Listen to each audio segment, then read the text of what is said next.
السيدات والسادة، يسعدنا أن ننقل لكم على الهواء مباشرة الحفل الساهر الكبير الذي يحييه الفنان عبد الحليم حافظ. عبد الحليم كان صوته حلو زي جده شبانة اللي كان صوته ترقص عليه الخيل. عبد الحليم مش مجرد صوت حلو، عبد الحليم طاقة بيديها لكل اللي حواليه. كاميرا 2. ويعود العندليب يقدم أغاني سبق وأن قدمها في حفلات من قبل، وذلك بناء على طلب معجبيه في مصر والعالم العربي. عبد الحليم صادق فقط حين يغني.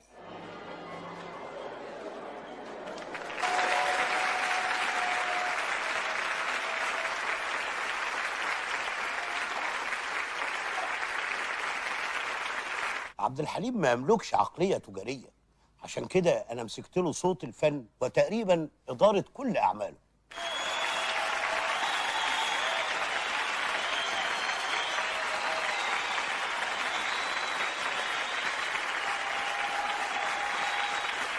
عبد الحليم مش صاحب أنا بس، عبد الحليم صاحب لكل الناس. خش على الحريم.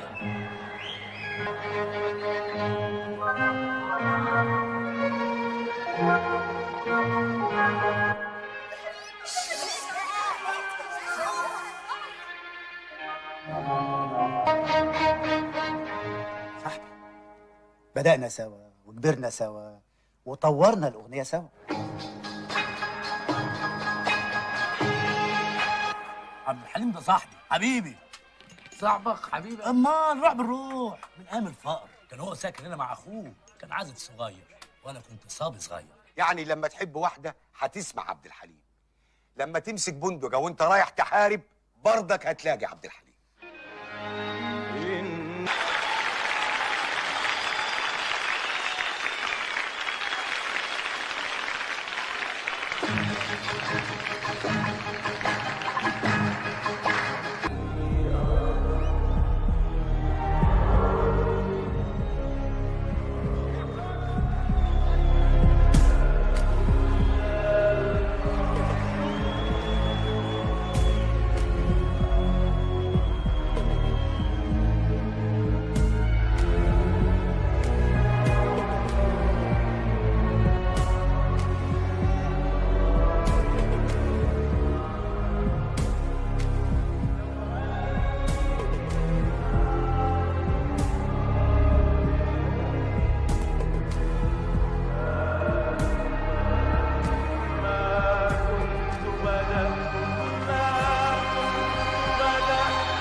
قولي الخبر. حاضر. أيها السيدات والسادة، لقد علمنا أن النجم الكبير عبد الحليم حافظ قد سقط مغشيا عليه في كواليس المسرح، ومن المعروف أن الفنان عبد الحليم حافظ قد سافر أكثر من مرة للعلاج، ونحن نطلب من الله لنجمنا الكبير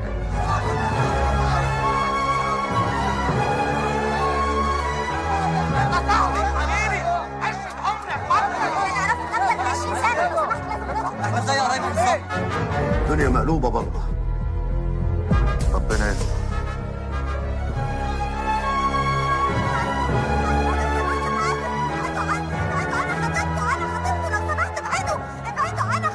يعني مفيش فايدة في اللي عنده ده.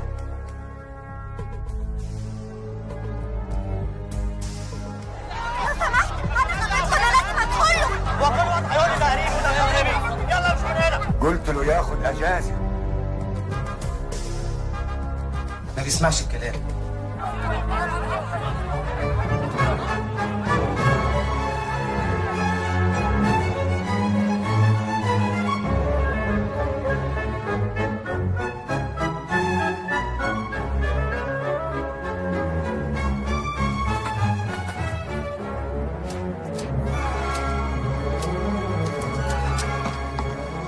مش هو اللي قال لي كده ما تبطلش تصوير يا فاروق؟ ده في الشغل بس. لا، في كل الاوقات. سيبه يا شحاتة، سيبه.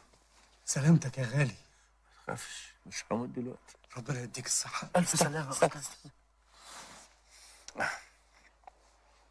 صور. We're very lucky to have you here in Cairo, Dr. Rogers. I was planning to travel to meet you in London with Halim. I think this case is critical. Briefly, it is a case of old bilharzia hepatic cirrhosis.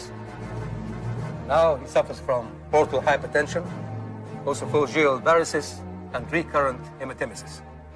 We did multiple endoscopic sclerotherapy with vasopressin. 5 years ago, during examination of liver biopsy, we discovered viral hepatitis. We re-examined an old biopsy, which certified that this infection had occurred 20 years ago. This explains progressive shrinkage in liver size. Clinical investigations show a marked jaundice, elevation of serum transaminosis, prolonged clotting time, and ascites. The conclusion is that we're approaching liver failure with high risk of massive, uncontrolled bleeding.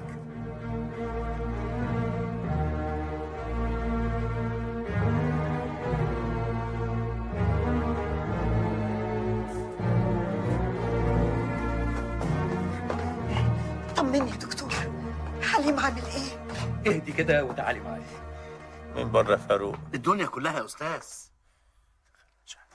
الدكتور منع ازاي؟ دخلها ماشي. طب واحد. حاضر. شعري كويس كده؟ جميل يا أستاذ. وقال ايه كان عايز يسافر المغرب، انا قلت مش هيقدر. حاولت اخليه ما يكملش ايه، والله ده كان هايل على المسرح. يا ريت يا اخي الدنيا كلها تبقى مسرح عشان تبقى كويس. هي هتقوم وهتبقى احسن من الاول. خلي بالك انا خلصت والنبي محسوب.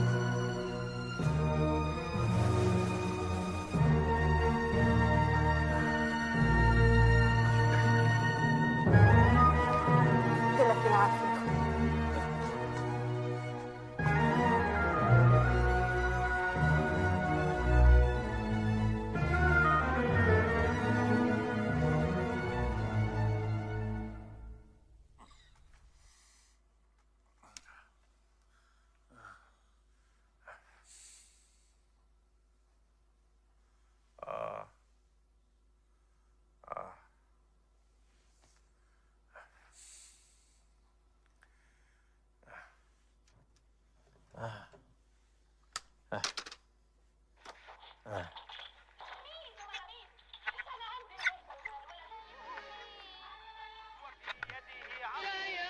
مشوار الذكريات مع عبد الحليم حافظ.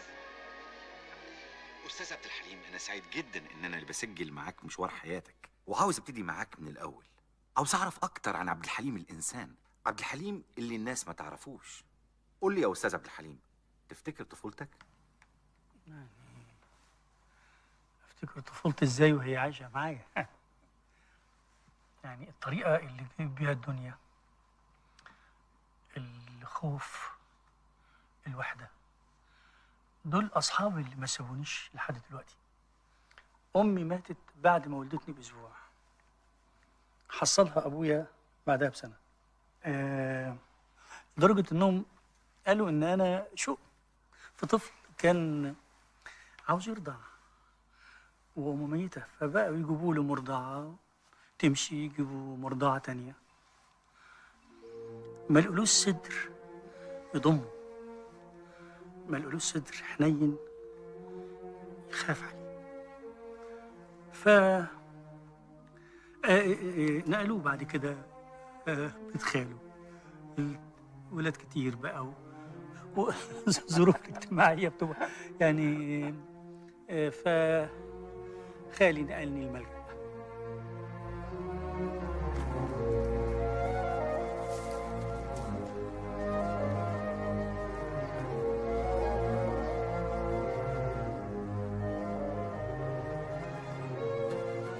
معلش يا حليم، انت هتعيش هنا الفترة اللي جاية. وده بقى كده ما سيبناش انا، والله ما زعل مثلا، بس والله ما سيبناش انا.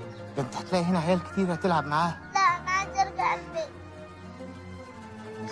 والله يا ابني غصب عني. لا انا عايز ارجع البيت. والله غصب عني. لا لازم تعملي.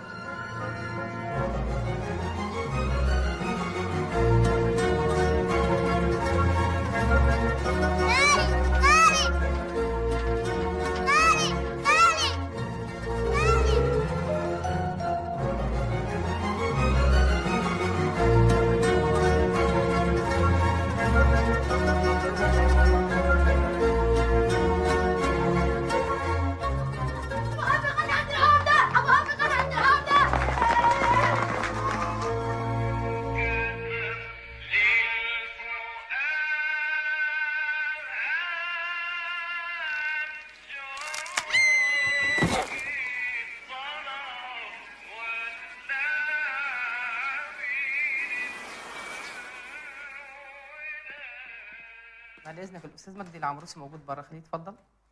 خليه يدخل.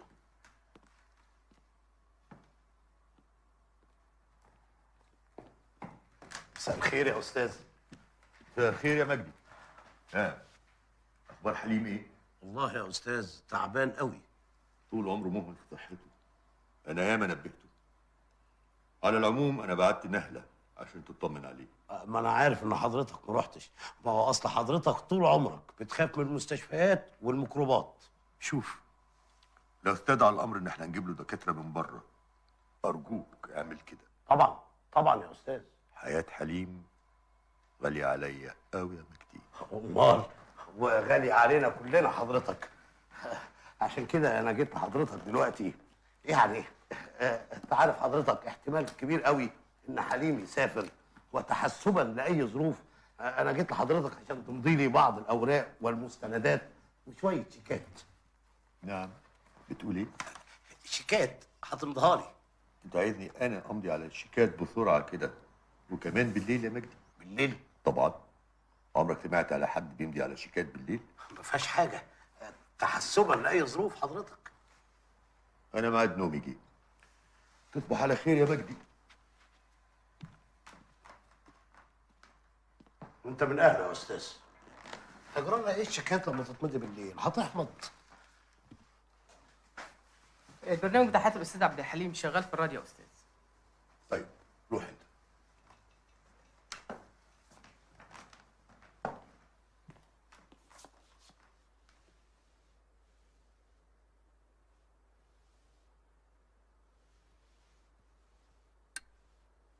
أستاذ عبد الوهاب، صعب جدا إننا نتكلم عن حياة عبد الحليم حافظ من غير ما نتكلم مع الأستاذ عبد الوهاب اللي أثر في حياة عبد الحليم الفنية والشخصية.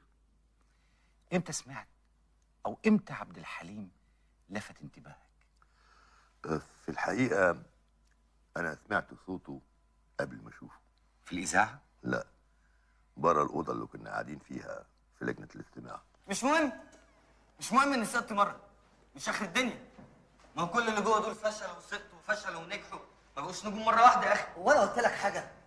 أنا بس بطمن نفسي يا كمال. كنا سامعين زعيقه من بره.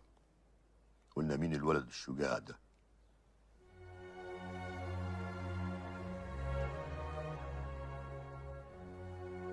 ودخل واثق من نفسه، باصص قدامه وغنى. كلنا ساعتها بصينا لبعض، مين ده؟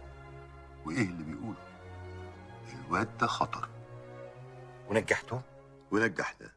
اسمح لي يا أستاذ، الكلام ده بيرد على كلام ناس كتير بيقولوا إنه فنانين كبار زي حضرتك والسيدة أم كلثوم بتحاربوا المواهب الجديدة. أنا هقول لك، الموهبة دي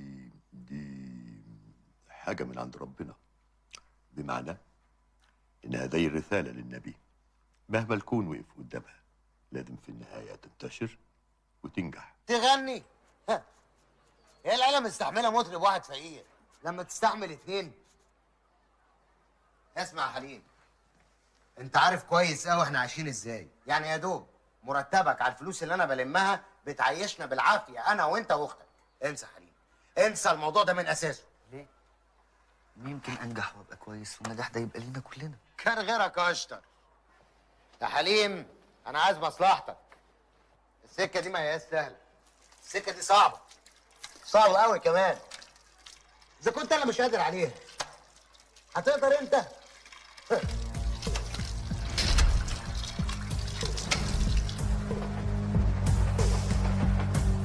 يا خبر، بيقولوا حرقوا القاهره. انا شفت بنفسي، البلد كلها مولعه. يتحلوا في نار جهنم يا رب.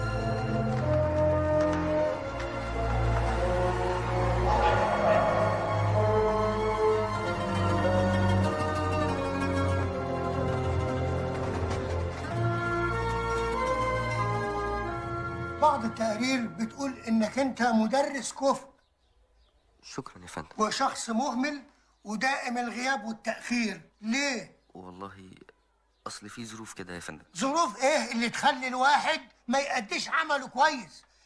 الورق اللي قدام مني اهو بيقول ان حضرتك لازم تترفد. شايف ايه؟ والله اللي تشوفه يا فندم. شوف يا ابني، توعدني انك انت ما تتأخرش عن عملك وما تتغيبش. في الحالة دي اساعدك واسامحك. والله يا فندم ما اقدرش اوعد حضرتك بحاجه ما اقدرش اوفي بيها. فهمت. يبقى ما فيش قدام مني الا ان حضرتك تترفد. والله يا فندم عندك حق، انا من راي حضرتك اترفد. اترفد.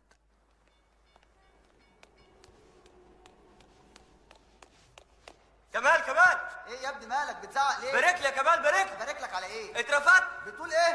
اترفدت. دي حاجه تبسط. ما هو طبعا، ما هو ده اللي انا كنت عاوزه. وهتعمل ايه يا فالح؟ هغني يا كمال، هغني. ايه؟ هغني. مرة حكيت لي يا أستاذ عبد الحليم عن قلقك من الشغل مع الأستاذ عبد الوهاب في البدايات. القلق ده جه منين؟ لا، هو لما بتبقى صغير وحواليك ناس صغيرين زيك بتطلعوا سوا. صحيح.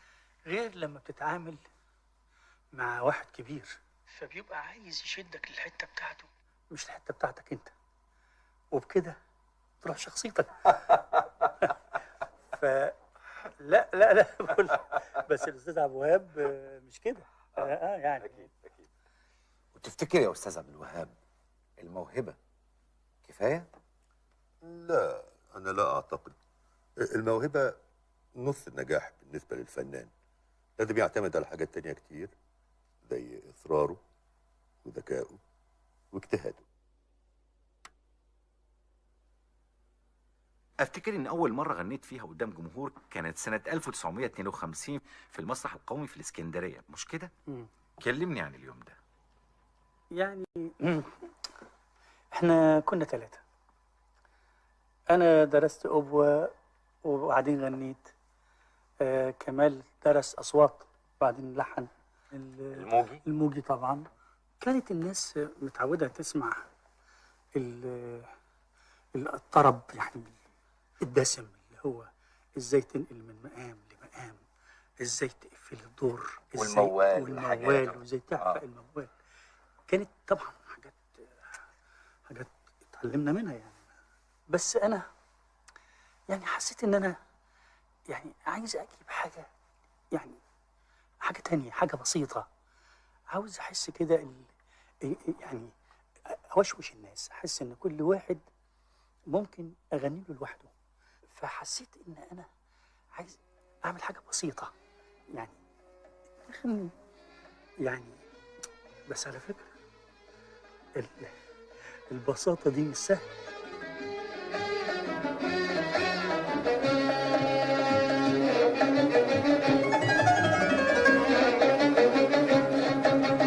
صافيني مرة وقفيني مرة، صافيني مرة وقفيني مرة، ولا تنسانيش كده بالمرة. صافيني مرة وقفيني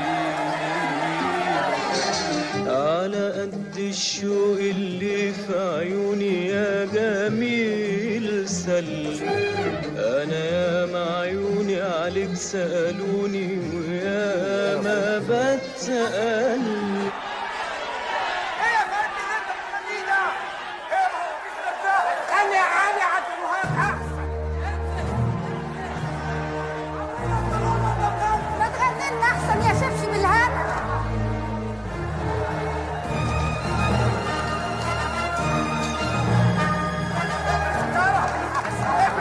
لا حول ولا قوة إلا بالله العلي العظيم. أرجوك يا أستاذ عبد الحليم، إن دي ثالث مرة الناس ترفض أغانيك، غني لهم اللي هم عايزينه، غني لهم أغاني الأستاذ عبد الوهاب. استاذ انا ما اسميش عبد الوهاب، انا اسمي عبد الحليم ومش هغني غير اللي انا عاوزه. عن اذنك يا أستاذ عبد الحليم. يا عبد الحليم. عبد الوهاب عبد الوهاب، كل ما نروح في حته يقولوا لنا عبد الوهاب.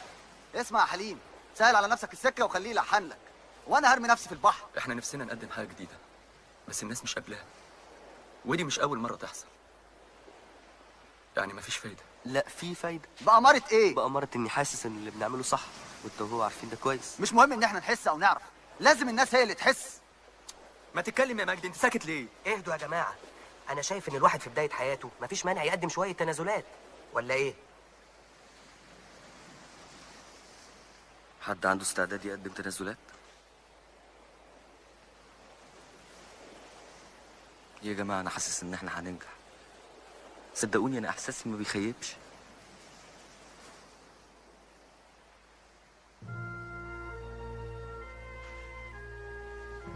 في الملجأ وانا صغير كانوا دايما العيال كلهم يسيبوني ويناموا، كنت بخاف قوي، كنت ببقى هموت من الضلمه. لغايه في يوم كلمت ربنا، قلت له يا رب نفسي افرح ولو ليله واحده، نفسي انط من الفرح.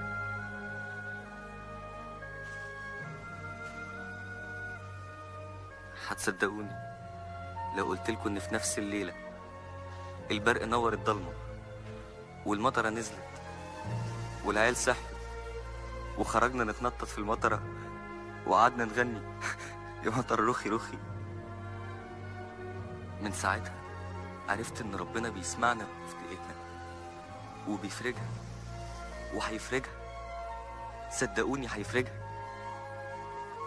انا دعيته واكيد هيسمع، بس ما نيأسش. وعشان اثبت لكم اني صح انا طالع مصر دلوقتي لعبد الوهاب.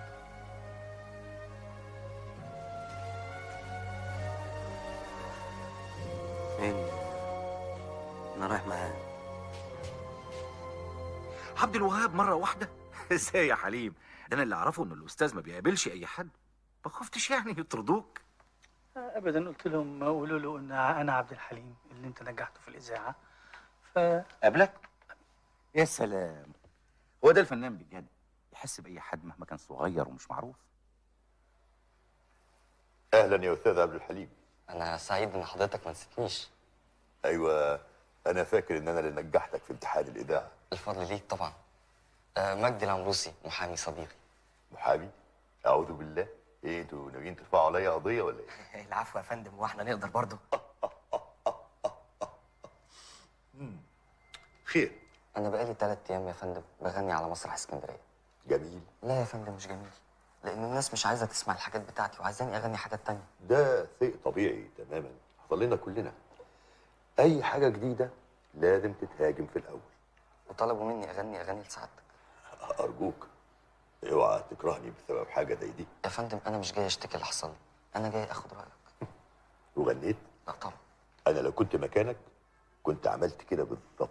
انا متشكر جدا يا استاذ، هو ده اللي انا كنت عايز اسمعه. طب يا ابني دي حاجه بسيطه كده بس. متشكر جدا يا استاذ، انا كنت جاي اخد راي حضرتك بس. بعد اذنك. جرحك يا حليم. لا مش يمكن الاستاذ حس انك محتاج مساعده ولا اي حاجه؟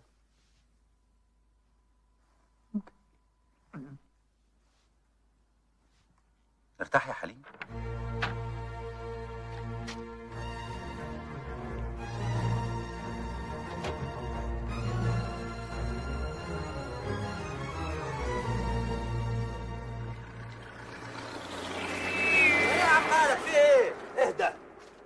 مساء الورد يا اساتذه. ايه مالكم؟ في ايه؟ في ايه يا استاذ حليم؟ مفيش حاجه الحمد لله. ايوه الحمد لله، وحتى لو في حاجه قولوا يا رب وهو هيسمع وهيفرجها بعون الله. بس انتوا قولوا يا رب. محمود ايوه جاي. شفت زي القطر محدش يقدر يوقفه، جواه تصميم غريب بيزقه ويقويه مهما الناس كانت ضده. كان عنده إحساس إنه هيغني في حفلة من حفلات الأندلس، عشان كده كان دايما يقف في الكواليس كل يوم يستنى الفرصة، ومهما حاول يوسف وهبة يطرده كان بيرجع تاني ويستخبى منه على أمل الفرصة. وفعلا المطربة صباح اتأخرت وكان لازم يكون فيه البديل. أردت في هذه الليلة أن أقدم برنامجا حافلا كاملا بعظماء الفنانين والفنانات، فإذا أنني بجواري شاب مغمور ألح علي إلحاحا شديدا أن يحتفل معكم في هذا العيد السعيد، وها أنا ذا أقدم هذا الفرد على مسؤوليته، شاعرا من أعماق نفسي أن طموحه سيلاقي منكم النجاح والإقبال.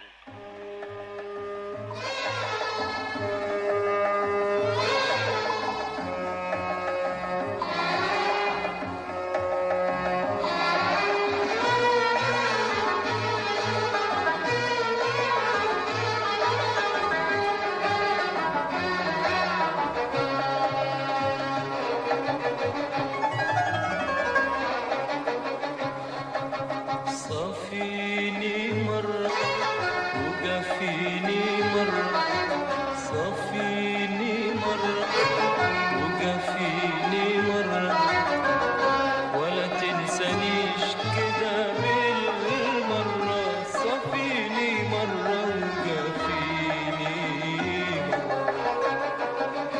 كنا سوا قلبين الحب جمع شملنا، والعين تقول للعين احنا اتخلقنا لبعضنا، ابقى جنبك ولا مش عارف ايه مخبي، وتروح الفكرة وتيجي الفكرة وانت ناسيني كده بالمرة، صفيني مرة وجافيني مرة.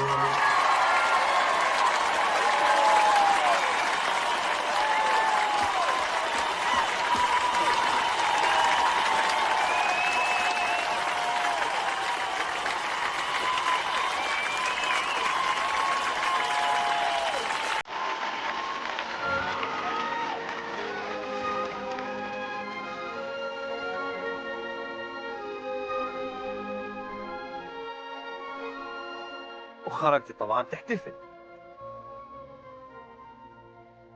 رحت أزور أمي. تزور مين؟ أمي.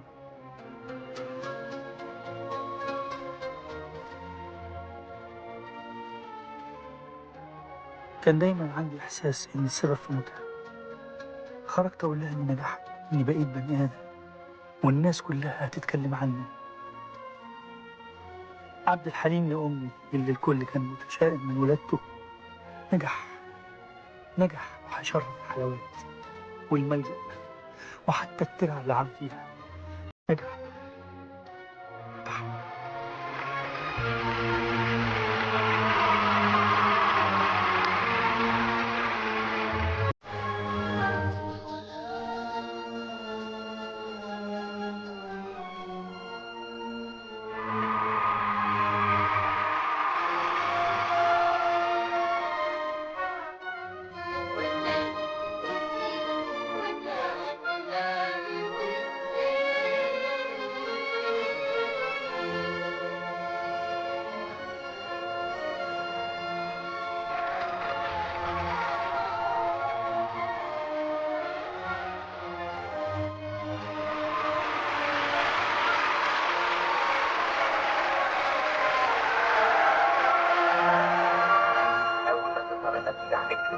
وليه بعد النتيجه؟ ما انت ناجح تاني. نجيب الفصول هنا دلوقتي. ينصر دينك يا عرس.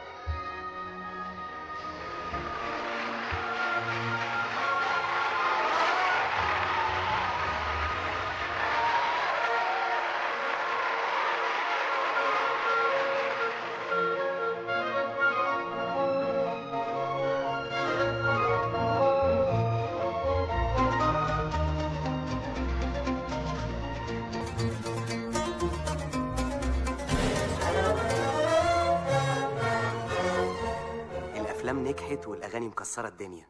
شايف بكره ازاي يا حليم؟ انا مش شايف بكره خالص يا مجدي. يعني ايه؟ لما كنا هنا في المعهد كان حلمنا يا دوب تنزل لنا اغنيه في الراديو والناس تسمعها. هتصدقني لو قلت لك ان دلوقتي كل يوم بحلم بكوابيس؟ بحلم بكابوس ان حاجه حصلت رجعتني لورا وما بقتش عبد الحليم اللي الناس تعرفه. انا ما بفكرش في بكره خالص يا مجدي. انا بقول يا رب النهارده يعدي على خير وافضل زي ما انا. يا سيدي النهارده وبكره وبعد بكره هيعدوا على خير ان شاء الله، وانا معاك. انا استقلت وفضيت لك، وبالنسبه لموضوع بكره وبعد بكره ده سيبهولي بعقوده واتفاقاته، وركز انت في الغنى. اطمن. امينه امينه انا هنا. تعالي، في اغنيه جديده لعبد الحليم في الراديو. بجد؟ اه بجد، يلا تعالي اسمعي. طب ناكل الاول. يا ستي ناكل. لا ناكل الاول. الاول بس. اغنيه جديده لعبد الحليم. انا قاعده. الحمد لله. امال فين عليا؟ نزلت عند الجيران شويه.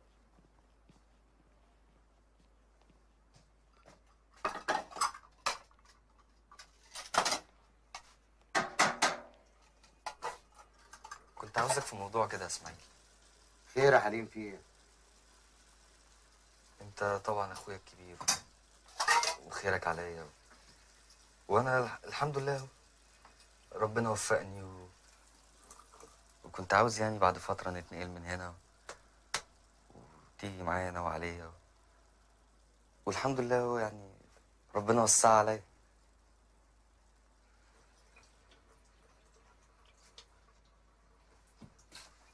الحمد لله. تعالى يا حليم.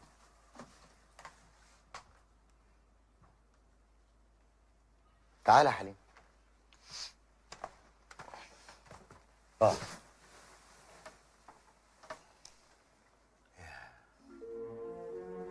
عارف يا حليم، لما انت اتولدت انا كان عندي 11 سنه.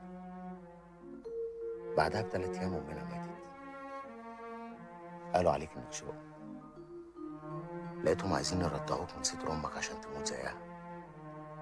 جريت، حاولت اشدك من وسطهم، ما قدرتش. جريت على ابوك عشان يلحقك. من ساعتها وانا حاسس اني مسؤول عنك. يعني اخويا وابني في نفس الوقت. هو دلوقتي خلاص ابني كبر ونجح، ولسه هيكبر وينجح كمان وكمان، وهيقدر يعمل اللي انا ما عرفتش اعمله. يعني هتيجي معايا لو عليك؟ لا يا حليم. عارف ليه؟ عشان ده نجاحك انت وحياتك انت، وانا برضه هعافر وهحاول. يمكن اقدر اعمل حاجه، مين عارف. كمل وحدك يا حليم، ان شاء الله ربنا يوفقك. استاذ عبد الحليم، استاذ عبد الحليم، استاذ عبد الحليم. ايوه في ايه يا محمود؟ عايز ايه؟ الاستاذ عبد الوهاب اتصل. عبد الوهاب مين يالا؟ عبد الوهاب المطرب، عبد الوهاب الملحن، عبد الوهاب الممثل، اتصل بينا عندنا في القهوه وانا اللي رديت عليه يا غجر، وقال لي انه عاوز الاستاذ عبد الحليم. طيب اسمع محمود، قول له ان عبد الحليم عيان ونايم شويه، ولما يصحى هيبقى يكلمه.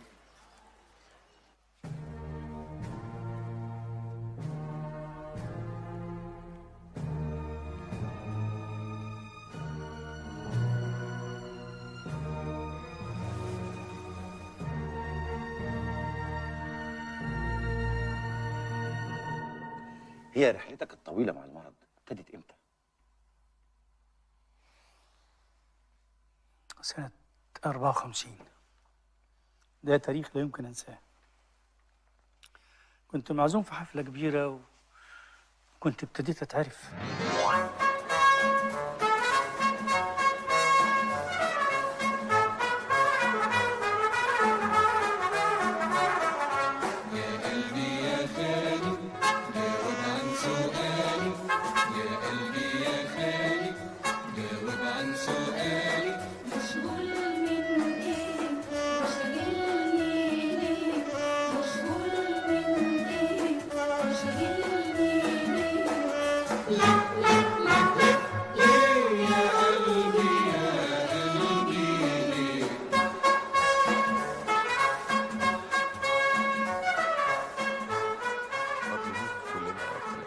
اسمع يا عبد الحليم، انا سمعتك، صوتك حلو قوي وهتطلع زي الصاروخ، بس خد بالك دي مش حاجه سهله.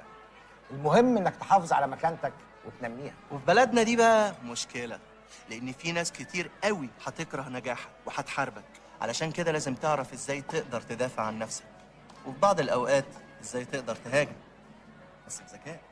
العلاقات اهم حاجه، العلاقات يا حليم، بس مع ناس مهمه. والصحافه، خلي بالك من الصحافه يا حليم. طبعا يا استاذ علي، دايما تبقى معاها واوعى تبقى ضدها. ها مصطفى مستنيك في الجورنال. عن اذنكم.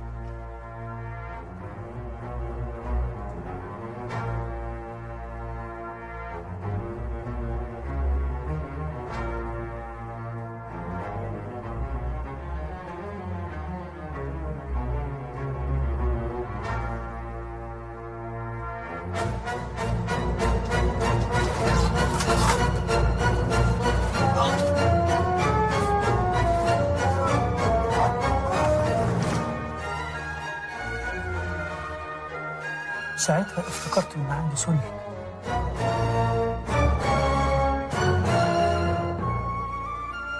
الصورة دي ما راحتش مني، لأن كان في ولد في الملجأ جاله نزيف، فعزلوه عننا وقالوا إن عنده سل. اترعبت، فكرت إني ممكن أعدي أي حد في الحفلة لو استعمل الكوباية والشوكة اللي أكلت بيها، فجريت بسرعة عشان أشيلهم. ممكن تخليهم هما إيه؟ الشوكه والكوبايه. يعني إيه؟ هروح بيهم. معلش معلش.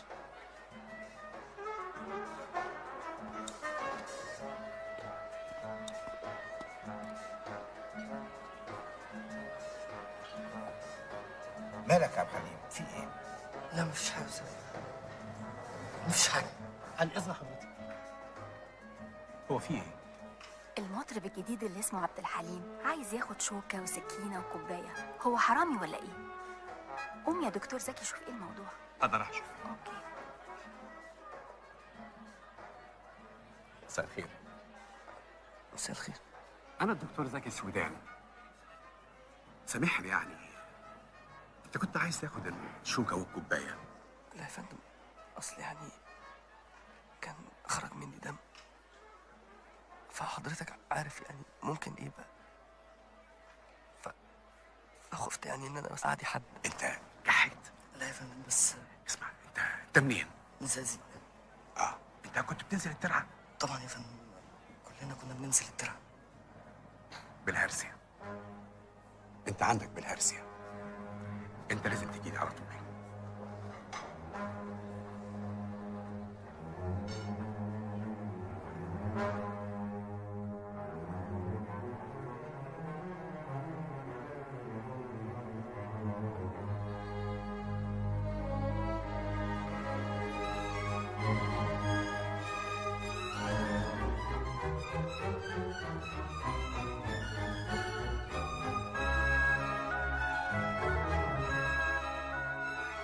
انت مهمل جدا في صحتك يا حليم، ومرضك ما ينفعش فيه اللي بتعمله في شغلك. يا دكتور يا دكتور، انت عارف ان شغلي ده الحاجه الوحيده اللي بتحسسني ان انا عايش. ايوه، ما عشان تعيش لازم تاخد بالك من صحتك. يا ما قلت له كتير يا دكتور وبرضه مفيش فايده. اسمع يا حليم، احنا لازم نعرضك على اخصائيين بره. وضب نفسك، هتسافر قريب. والاخر مره بقول لك، مفيش اكل غير مسلوق بميه، مفيش خروج، مفيش غنى، لغايه لما نعرف الاخر اللي عندك. السلام عليكم. عليكم السلام ورحمه الله. ايه بتضحك على ايه؟ بيقول لك مفيش اكل، مفيش خروج مفيش غنى. طب وهي دي حاجه تضحك؟ يعني زمان ايام ما كنا مش لاقيين ناكل، ايام الفقر، كنا عايزين نخرج ونغني ونشوف الدنيا. ودلوقتي لما معايا فلوس ومعايا شهرة بقت كل حاجة ممنوعة. اهي فتره وهتعدي، وبكره مش هتبقى عارف تعمل ايه بصحتك. يلا انا ماشي. ما تخليك يا اخي، ده انا قاعد لوحدي. الدكتور قال لازم تستريح شويه، وهي فرصه اشوف مراتي والعيال سعيده.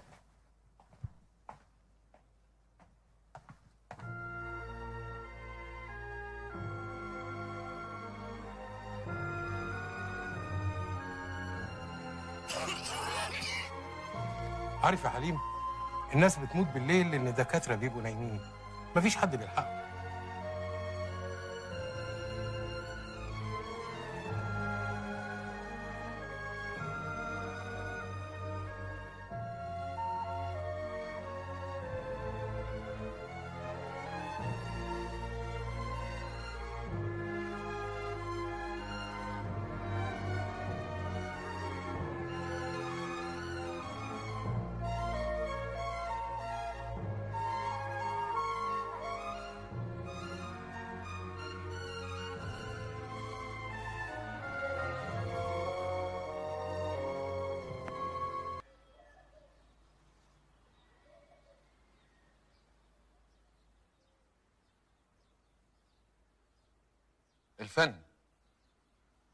الفن شيء مهم جدا لينا، مش بس الغنى. اتفضل اقعد يا عبد الحليم. الافلام، الادب، كل حاجه مهمه لانها بتدعمنا وبتعكس قد ايه الثوره قدرت تغير في المجتمع. يا فندم طبعا انا عارف، يعني ده انا ابن الثوره وطلعت معاه. بس يا فندم ما بيزعليش اكتر من اغنيه ولا اغنيتين بالكتير في اليوم، ومطربين تانيين بتعملهم احسن مني بكتير. دي حاجه تتحل. اللي عايز اقوله لك ان احنا في مرحله جديده، حاجات كتير فيها بتتغير، وده اللي الناس لازم تسمعه وتفهمه. فاهمني؟ تسمعه وتفهمه. اسمع وافهم، افهم واسمع.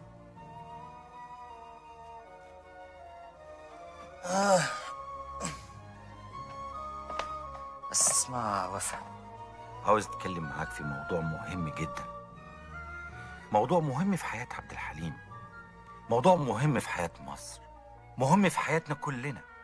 ثورة 23 يوليو اللي قلت عنها في أكتر من مناسبة إنك ابنها. الكلام ده صحيح؟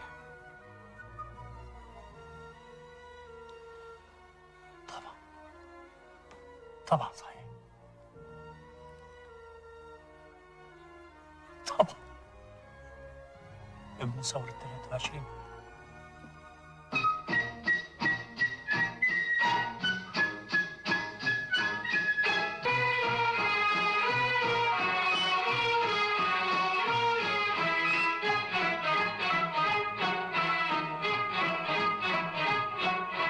ثورتنا المصرية أهدافها الحرية وعدالة اجتماعية ونزاهة وطنية. ثورتنا المصرية، ثورتنا.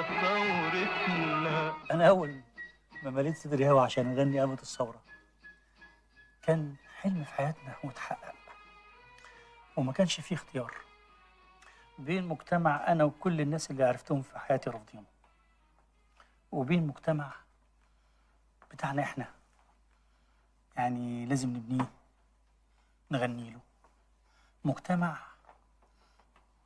يعني من سنين لأول مرة يرجع علينا. طبعا لازم نغني، مش نغني بس، احنا لازم نصرخ بأعلى صوتنا والدنيا كلها تسمعنا، وده اللي حصل يعني.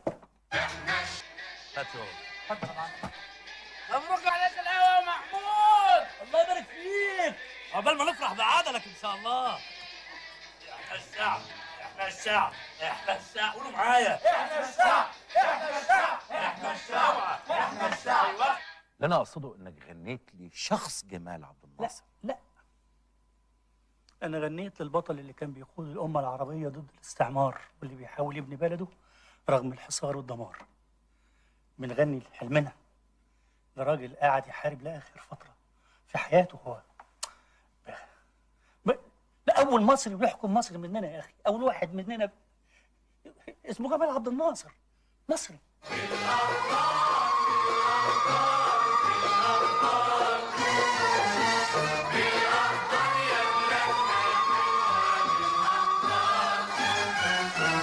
بالأحضان يا مصانع يا مزارع، بالأحضان يا حصاد الثورة يا حلم وعلم، بالأحضان يا مداين يا جناين، بالأحضان اللي انت بترفع راية السلم، بالأحضان بالأحضان بالأحضان.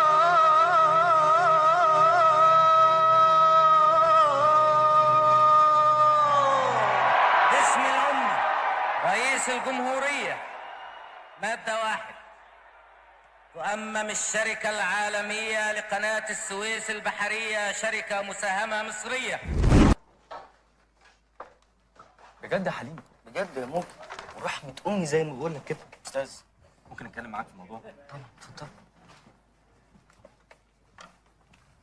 احنا يا استاذ جالنا استدعاء للجيش، جاي نستأذن من حضرتك. أنت فرحان كده ليه؟ أنا بقول يعني لو تشوف لنا واسطة عشان يعفونا. لا يا استاذ انا عايز اروح. اسمعوا بقى، دي حاجة ما فيهاش استئذان، وما اقدرش اتوسط لحد عشان يسيب وجبه. يا أستاذ أنا راجل بتاع مزيكا، يعني لا فهم لا في السياسة ولا في جيش. ده أنا حتى معلوماتي عن اللي بيجرى في البلد جايبها من الأغاني اللي إحنا بنعزفها ورا حضرتك. ده هروب، أنت جبان. والله العظيم مهروب، بس في غيرنا كتير. خلينا جنبك أحسن. مصطفى عنده حق، كل واحد فينا عنده واجب تجاه بلده.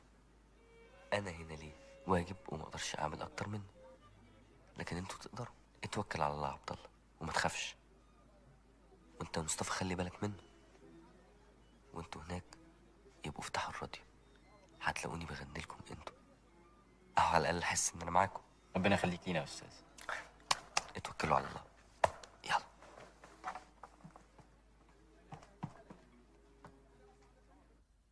قول لي يا حليم، بعد السنين دي كلها وانتهاء مرحلة الستينات، لو ناقشنا أفكارها الكتير، الاشتراكية والقومية العربية والاستقلال، الأفكار اللي غنيت لها في أغانيك الوطنية، رأيك فيها إيه دلوقتي وإحنا في سنة 76؟ إيه في إيه يا حليم؟ ايه يا رمزي؟ انت شايفني هيكل قدامك. ده حتى انا يعني فنان يعني، اولا واخيرا ده حتى السياسي صعب عليه انه يراجع افكاره وعمال في ايه؟ الكلام اللي قلته في أغانيك الوطنية في حد ذاته بيعبر عن أفكار ما ينفعش ما نناقشهاش. دور يا حسن. حاضر. حليم، إيه رأيك في الكلام اللي قلته في أغانيك الوطنية دلوقتي؟ طيب يا سيدي، انا غنيت كل الحاجات اللي انت قلتها دي. كنت بتمنى ان يكون في اوبرا في كل قريه، وان العدل يبقى ميزان الناس، وان يكون في سد عالي في الوطن، سد عالي 1 و2 و3، واغاني كتير من اللي انا غنيتها انا بتمنى اغنيها دلوقتي. والله؟ طبعا. كان في ثوره في المجتمع في كل المجالات، كان في الزراعه وفي الصناعه، كان في ثوره في الفن. احنا كنا بنعبر عن نفسنا وعن المجتمع، وكل حاجه كنا بنقولها من قلبنا. صورة صورة صورة، كلنا كده عايزين صورة صورة صورة صورة، تحت الراية المنصورة. صورة صورة صورة، كلنا كده عايزين صورة صورة صورة صورة، كلنا كده عايزين صورة صورة للشعب الفرحان تحت الراية المنصورة. اخباره ايه يا ست علي؟ الحمد لله. اتفضل يا استاذ صلاح.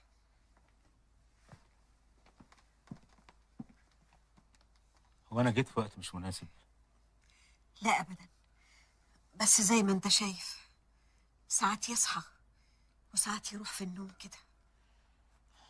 ان شاء الله يبقى كويس. شويه كده وهيصحى. اتفضل استريح يا استاذ.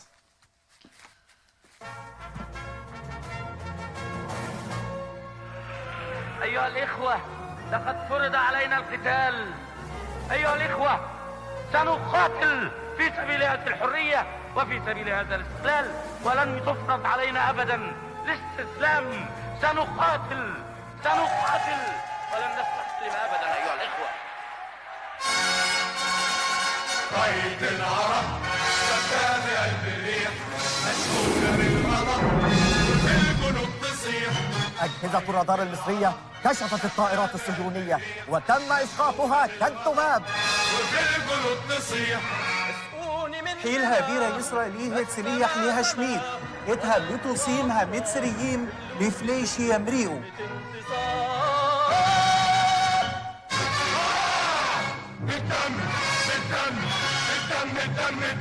أسقطت قواتنا طائرتان ميراج.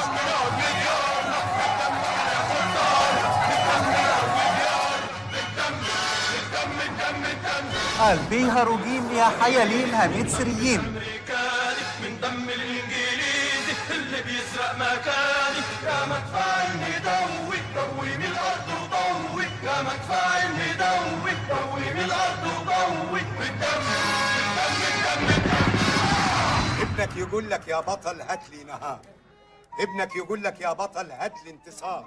ابنك يقول لك انا حواليا ال100 مليون العربيه ولا فيش مكان للامريكان بين الديار. ناصر يا حريه، ناصر يا وطنيه، يا روح الامه العربيه يا ناصر. ناصر يا حرية، ناصر يا وطنية، ناصر يا حرية، ناصر يا وطنية، يا روح الأمة العربية يا ناصر. ناصر احلف بسماها وبترابها، احلف بسماها وبترابها، احلف بدروبها وابوابها. تعرفي تل أبيب هكو حطها إسرائيلي مواصيل انسحابه من أراضيه وبصورة عشوائية لم تحدث من قبل في التاريخ. آلاف القتلى المصريون يسقطون والطائرات المصرية تحطمت حتى قبل أن تطير. مالكوا واقفين ليه؟ ما بتشتغلوش ليه؟ ايه يا حليم؟ فين الأغنية الجديدة؟ اسمع يا واد، انا مش هغني اغنيه واحده الا لما اعرف ايه اللي بيحصل. اذاعات بره عماله تقول ان احنا بنتضرب، واذاعاتنا بتقول حاجات بصراحه مبالغ فيها جدا. يا حليم يا حليم، دي حاجات مالناش دعوة احنا بيها خالص. دي إذاعات بتكره مصر وأنت عارف كده كويس. ده مش رأي حليم لوحده يا وجدي، ده رأينا كلنا. لازم نعرف ايه اللي بيجرى بجد. تبقى مصيبه لو الكلام اللي بيقولوه ده صحيح.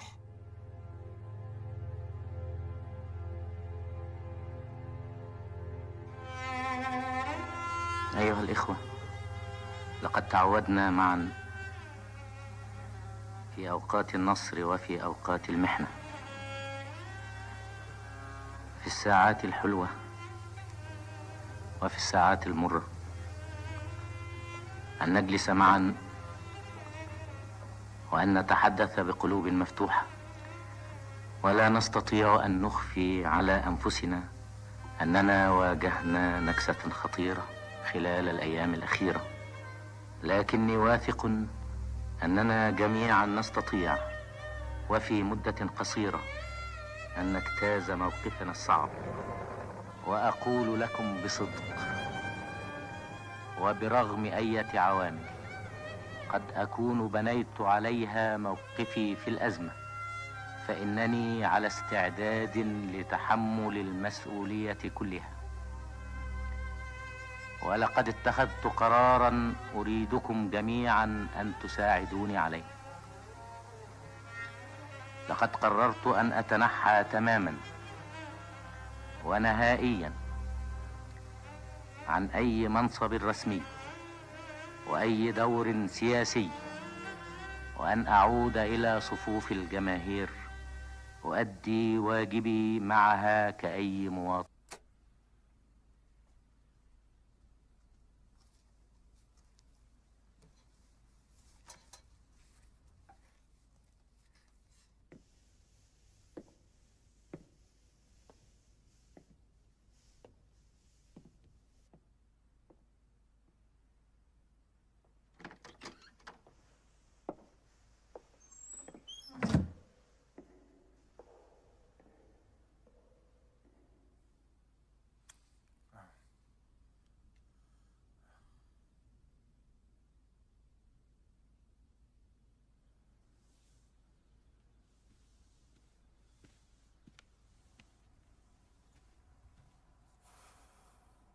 ازيك يا صلاح؟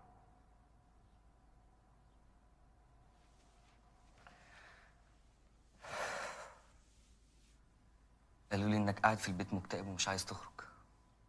ايه يا صلاح؟ اكيد اللي حصل ده هزنا كلنا، بس مش معنى كده ان احنا نقعد في البيت وما نشتغلش. خد قلمك وعبر عن غضبك، اصرخ بكلامك يا صلاح. وليه نجرح زورنا بالصريخ؟ احنا مش محتاجين نصرخ، محتاجين نقعد نفكر، نحاسب نفسنا ونراجعها. احنا اندفعنا ورا الاحلام، انخدعنا بحلمنا وخدعنا الناس معانا. ما كناش كدابين، لكن ضحكنا على الناس بصدقنا. طلعنا بيهم فوق السما السبعة ونزلنا كلنا لسابع أرض. ايه اللي انت بتقوله ده؟ مش أنا اللي قلت يا أهلا بالمعارك بنارها نستبارك ونرجع منصورين؟ أدينا رجعنا مهزومين. ويا ريتها كانت هزيمة جندي ولا بلد حربت، لا، هزيمة خيبة وانسحاب. يا حليم احنا جينا نغني للناس، غنينا عليهم وكنا احنا أول المخدوعين.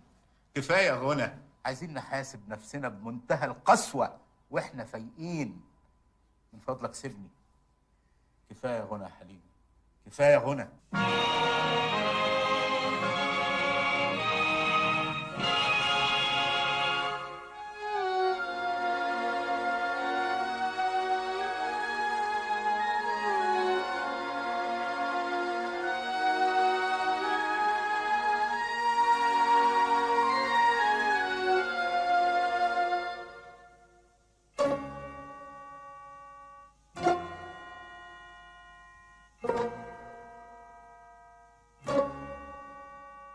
استريحوا يا اساتذه، ثانيه واحده.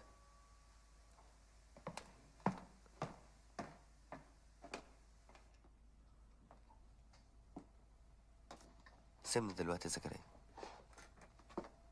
اقعد يا عبد الله، اقعد.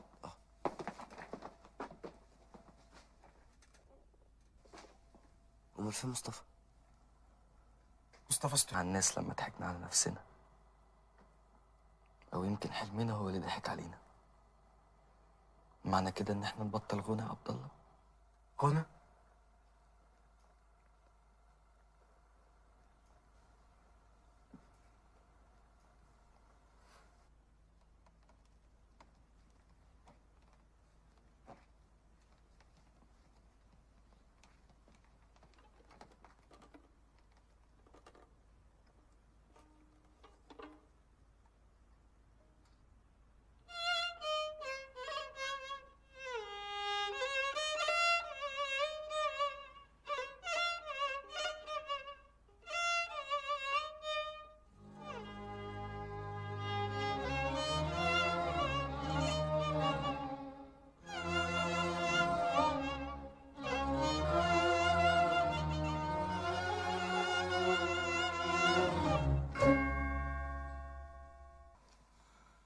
أي نظام ده؟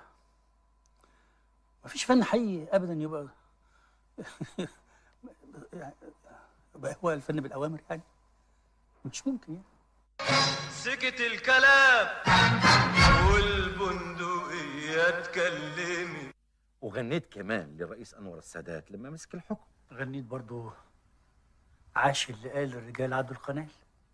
غنيت للرئيس السادات، الراجل اللي كمل بعد عبد الناصر ورجع الأرض وحول الهزيمة لانتصار. عسكري سوف يتوقف طويلا بالفحص والدرس أمام عملية يوم 6 أكتوبر سنة 73، حين تمكنت القوات المسلحة المصرية من اقتحام مانع قناة السويس الصعب واجتياح خط بارليف المنيع وإقامة رؤوس جسور لها على الضفة الشرقية من القناة، بعد أن أفقدت العدو توازنه كما قلت في 6 ساعات.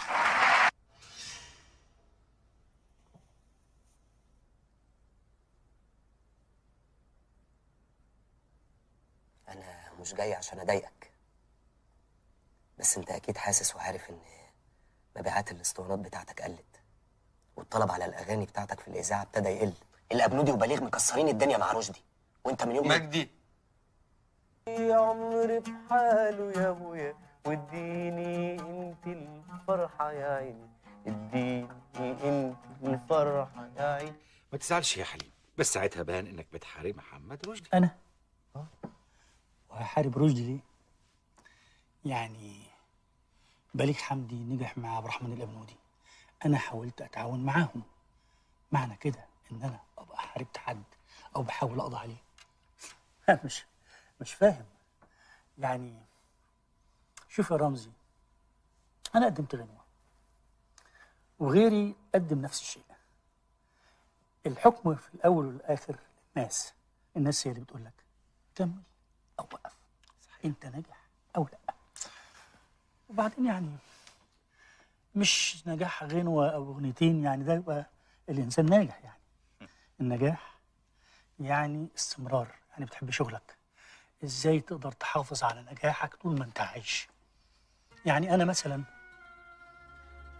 ما يهمنيش اموت دلوقتي، ما يهمنيش اموت بعد 100 سنه، انا يهمني لما اموت افضل محافظ على مكانتي. كلنا بشر بنغضب وبنثور. امتى يا حليم بتغضب؟ ولا صعب حد ينرفزك؟ انا بغضب واثور زي اي انسان بالعكس ده سهل جدا ان حد ينرفزني، بس يعني انت كفنان بيبقى مكتوب عليك انك انت يعني تكتم انفعالاتك، او يعني الناس عايزه تشوفك بصوره معينه هم حاطينها في ذهنهم، فلازم تديها له. بس ده شيء قاسي جدا، مش كده؟ جدا. يعني انا ساعات بابا منفعل وبابا يعني هنفجر، يعني فلازم اكتم ده علشان يعني الناس انت برضه بتمثل قدام الناس طبعا عشان تحافظ على الصوره اللي هم عاوزين يشوفوها. عشان كده بتتصور كتير وتراقب صورك وانفعالاتك قدام الناس. طب قول لي يا حليم، الصورة كانت ايه لما اتخانقت مع السيدة أم كلثوم؟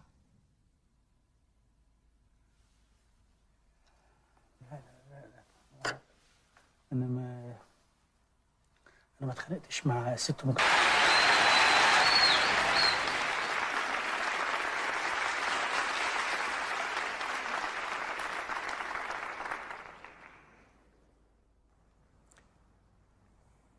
كل سنة وانتم طيبين جميعا. في الحقيقة دي أول مرة أغني في ساعة متأخرة زي دي، فمش عارف يعني أغني في وقت متأخر زي ده وبعد الست أم كلثوم، ده يبقى شرف ليا ولا لا؟ انت ايه اللي عملته ده يا فندم؟ خير يا فندم. لا مش خير، انت تنزل من عندي دلوقتي وتروح تلف على كل الجرايد والمجلات وتنزل اعتذار رسمي للست ام كلثوم، مفهوم يا فندي؟ يا فندم أنا دلوقتي في المكتب عند حضرتك، وحضرتك تقدر تعتقلني أو تقدر حتى تنفيني من البلد، بس إن حضرتك تخليني أعتذر عن حاجة وأنا ما غلطتش فده المستحيل. يا عبد الحليم دي ام كلثوم، يعني مصر ما ينفعش نزعلها. مش هتقدر ما تعتذرش، هتفرمك، هتبطلك تغني، ويا عيني الناس هتنساك ولا كأنك كنت موجود. شوف يا حليم، زمان واحنا صغيرين كنا بنسمع كلام كل الناس، لكن دلوقتي لما كبرنا بنسمع كلام نفسنا بس. أستاذ عبد الوهاب، ليه دايما لما باجي أسأل حضرتك الجواب بيحتمل رأيين مش رأي واحد؟ مش عارف ليه يا حليم، متهيألي إذا قلت لك على حل واحد بس هتعمل عكسه، بينما لو حطيت قدامك كل الاحتمالات أكيد هتلاقي واحد فيهم يناسبك. بس اللي أعرفه إنك بعد حوالي 6 أشهر رحت واعتذرت لها. انا ما اقدرش ازعل ست ام كلثوم، انا رحت اعتذر لما حسيت ان انا لازم اروح. وبعدين يا اخي ما تنساش في النهايه ان دي ام كلثوم، ده هرم اللي لا حد جه ولا حد هيقدر يجي يقرب من مكانتها. صدقني. وغضبك قدام الجمهور في قارئة الفنجان.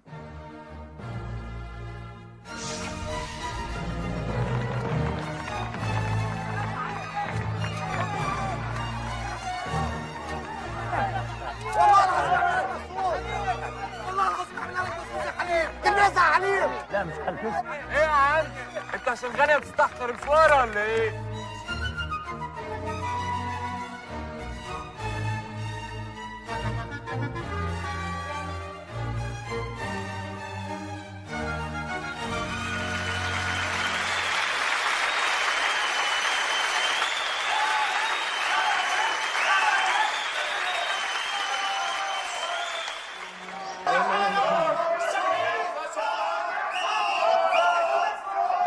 يعني انتم مش سامعين؟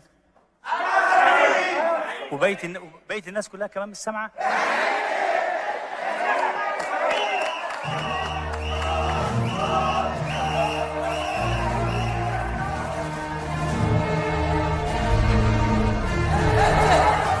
تغني دي حاجه بسيطه كده بس تعالى.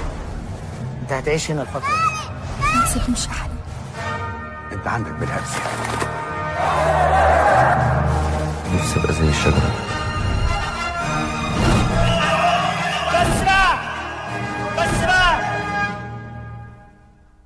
بس بقى كفايه. الله يبارك فيك دلوقتي. مش عايز اتصور مش عايز اعرف مين اللي تحت. ايه ده؟ ايه ده بس يا موجه حليم؟ الناس غلطت وانا غلطت، سيبوني شويه. يلا دلوقتي يا شحاته.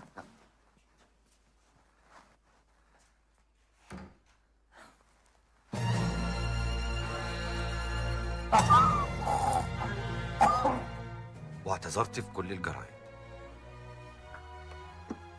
اعتذر. طب ما غير الموضوع يا حليم وتقول لي بقى ايه حكايه نوال؟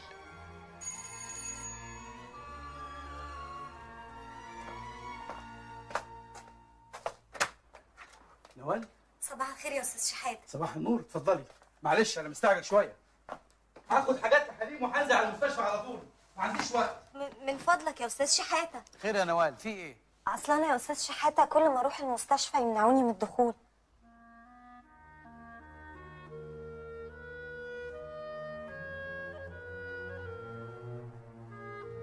وانا كان نفسي اشوفه قوي.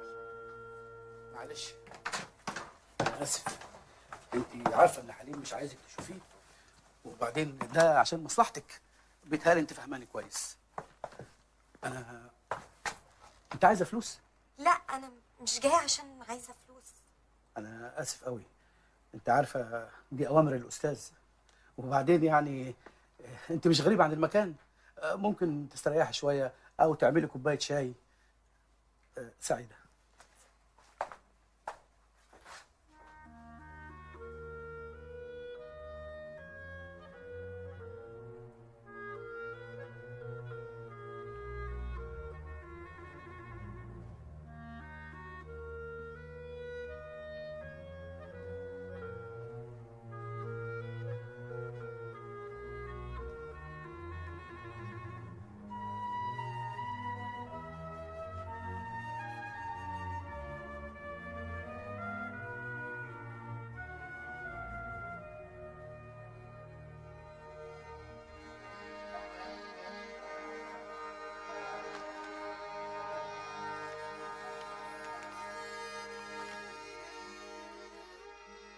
نعم. أي خدمة؟ أنا نوال. نوال؟ نوال بنت الشيخ حسن نصر الدين البقال. الشيخ حسن نصر الدين؟ اللي في الزقازيق. الشيخ حسن. أهلا أهلا. أهلا يا حبيبتي. أهلا. تعالي اتفضلي.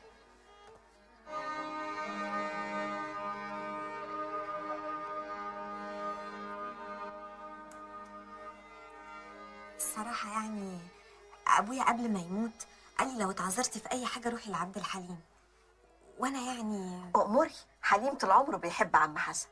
ما أنا عارفة، ده كان دايما لما ينزل البلد لازم يفوت عليه ويسلم عليه. وأنا صغيرة طبطب على كتفي. أنا فاكرة. عايزة فلوس؟ لا يا ست هانم كتر خيرك. أصل أنا لسه مخلصة ثانوية عامة وجايبة 92.5%، وكنت بس يعني طمعانة لو ممكن يلاقي لي أي شغلانة كده. خلاص، حليم أكيد مش هيتأخر، هو بس يخلص البروفة وبعدين نشوف. يعني هقعد معاه؟ إن شاء الله.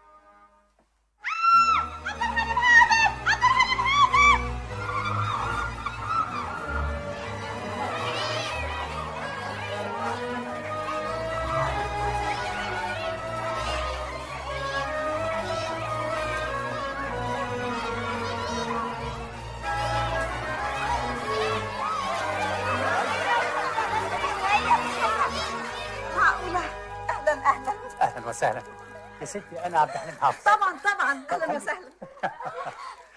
ودي بنتي نوال حسن نصر الله. زي بنتي. دخلت كليه الطب وعاوز اقدم لها في الدار عندكم هنا. طبعا، ده احنا نشيلها في عينينا. ايه ده؟ لا احنا ممكن افضي الدار كلها لا لا لا, وندخلها لا, هي. لا. عايزين سرير واحد.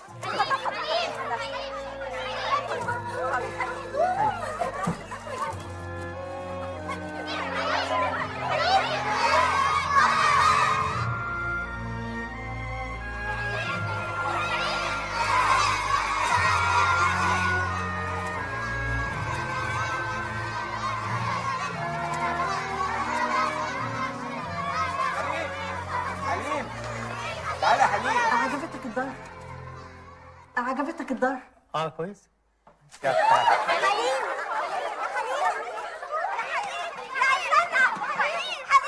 خلي بالك على نفسك. ما تقلقش عليا. عايزك تبقى احسن دكتوره في مصر. عشانك ابقى احسن دكتوره. عشانك انت. ما تفكريش لو بص حاجه كلميني ها. انا هجيبك على طول. طيب حاضر. باي باي باي باي. يعني ما كانتش قصة حب جديدة يا حليم؟ يا رمزي دي بنت صغيرة زي بنتي، بنت صغيرة. يعني ايه بنتي جايبة أكتر من 92% في الثانوية العامة وتشتغل؟ ما ينفعش. دي متفوقة وموهوبة ويتيمة، ما ينفعش أسيبها لوحدها في الدنيا.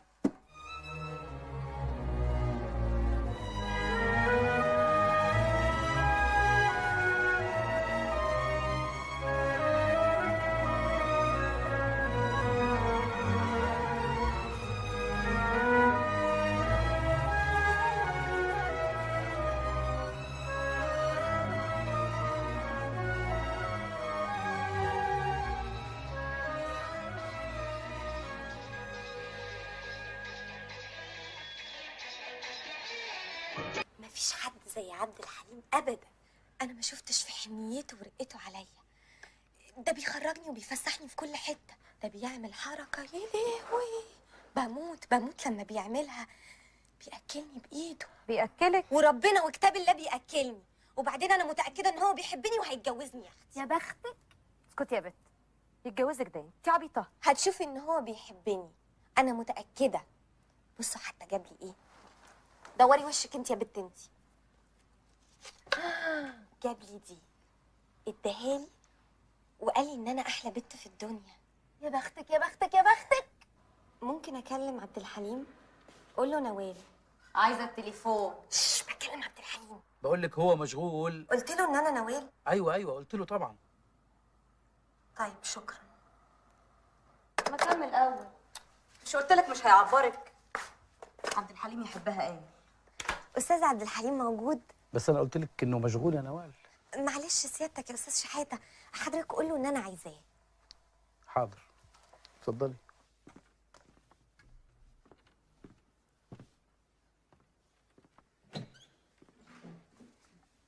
ايش عايز اعرف منك؟ حاضر هقول لها انك مش عايز تشوف حد. حاضر همشيها.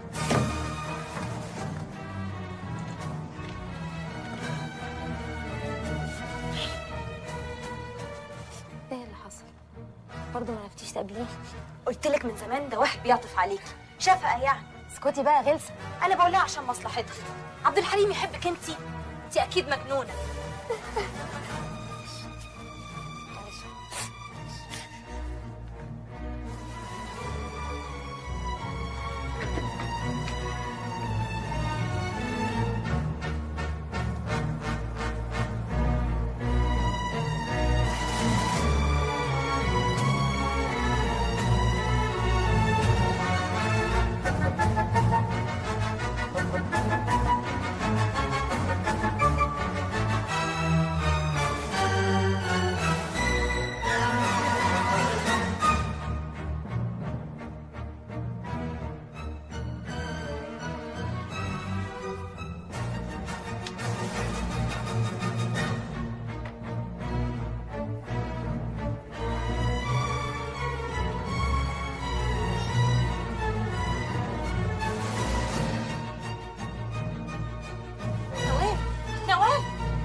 مالك يا حبيبتي؟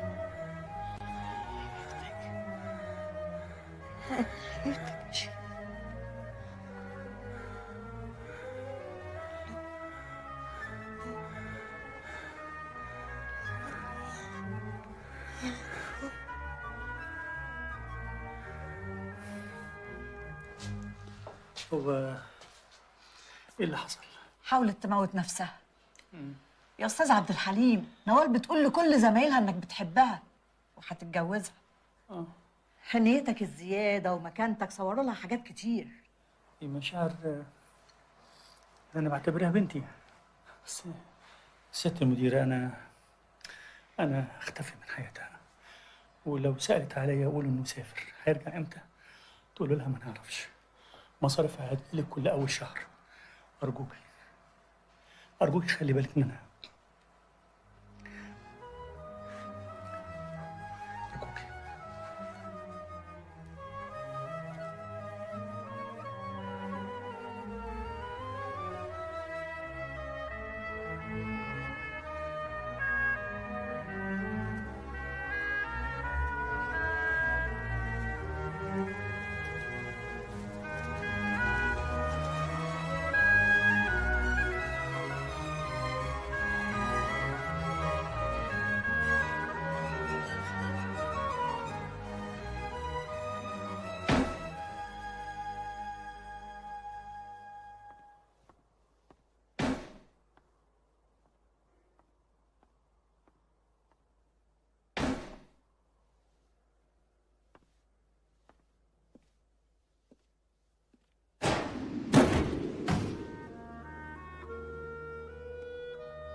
كفايه كده النهارده يا ساده، نكمل بكره. اتفضلوا.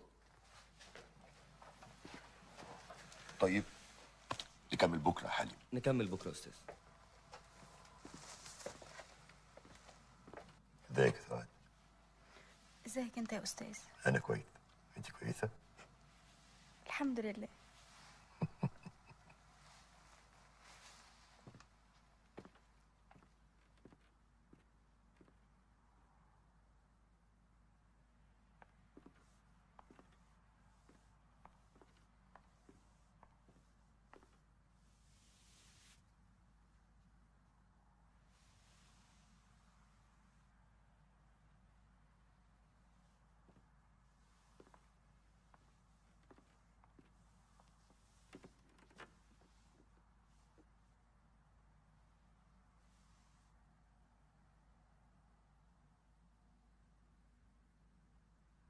كويس انك بقيت تعمل بروفات في البيت. كلمات الأغنية حلوة قوي. دي الفيلم جديد؟ على فكرة أنا بصور فيلم. غروب وشروق. مع رشدي وصلاح.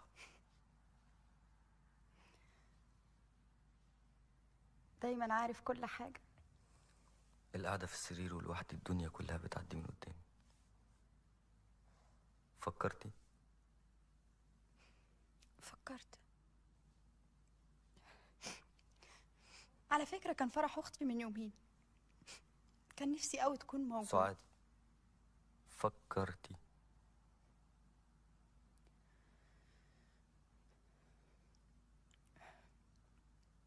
انت عارف انت بالنسبة لي ايه؟ انت الوحيد اللي وقفت جنبي وعلمتني في وقت ما كانش في حد يعرفني او حاسس بيا. انا كنت عارف يا سعاد، انا كنت عارف انه ما ينفعش.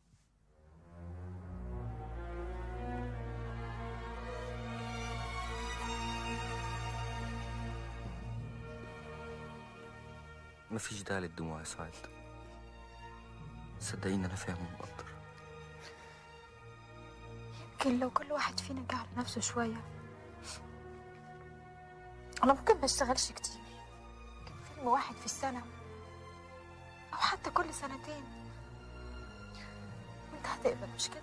هتقبل؟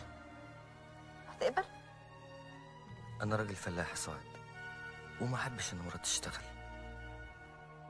وبعدين مش هنضحك على بعض، لا انا ولا انت هنقدر نتنازل عن فننا باسم الحب. مرة واحد زمان قال ان ما ينفعش 2 نجوم يناموا على سرير واحد وكل واحد فيهم بيفكر ازاي يبقى اشهر من التاني.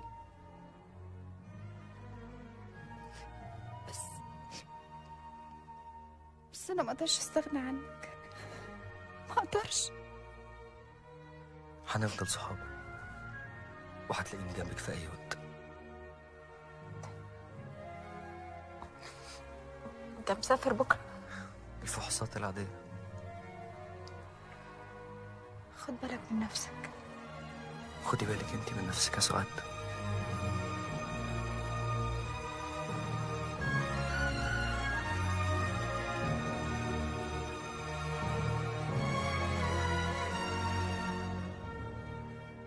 كم مرة خلال حياتك فكرت انك تتجوز وعدلت عن الفكرة؟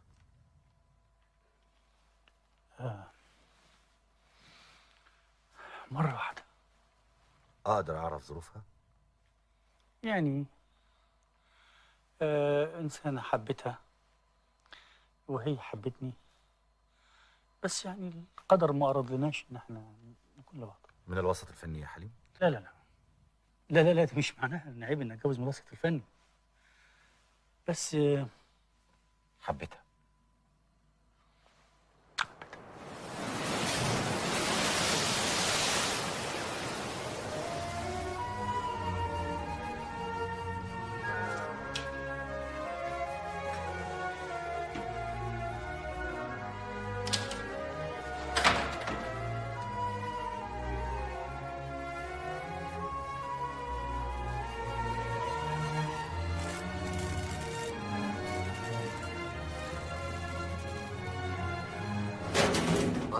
ايه ده؟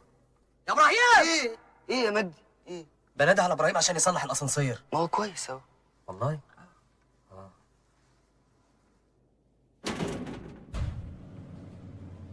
ارتحت.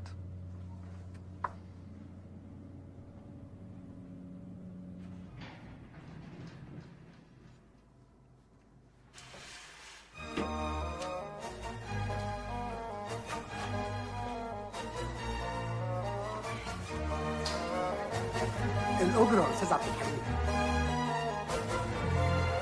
طب خد الأجرة دلوقتي.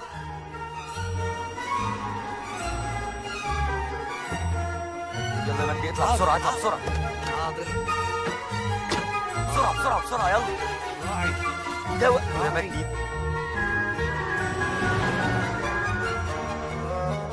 ايه يا حليم؟ مش هتبطل حكاية صحيانك متأخر دي؟ مفيش فايدة فيه. اصلك مش هتصدق يا حسين. مش هصدق ايه؟ اللي شفته. مش هتصدق ايه.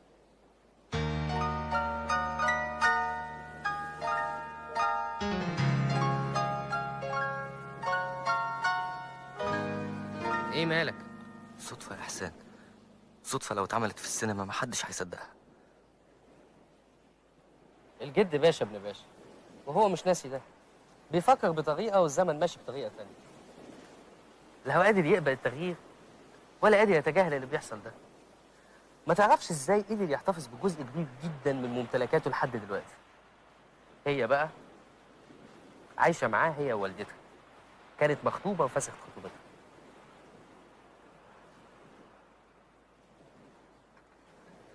في الحقيقة أستاذ عبد الحليم أنا بسمع عبد الوهاب، لكن برضه سمعت صوتك يعني حلو مش بطال. متشكر متشكر. إنما قول لي يا أستاذ عبد الحليم، أنت بتشتغل إيه؟ انا وحليم بنشتغل زي بعض يا باشا، موظفين لسعاده الناس.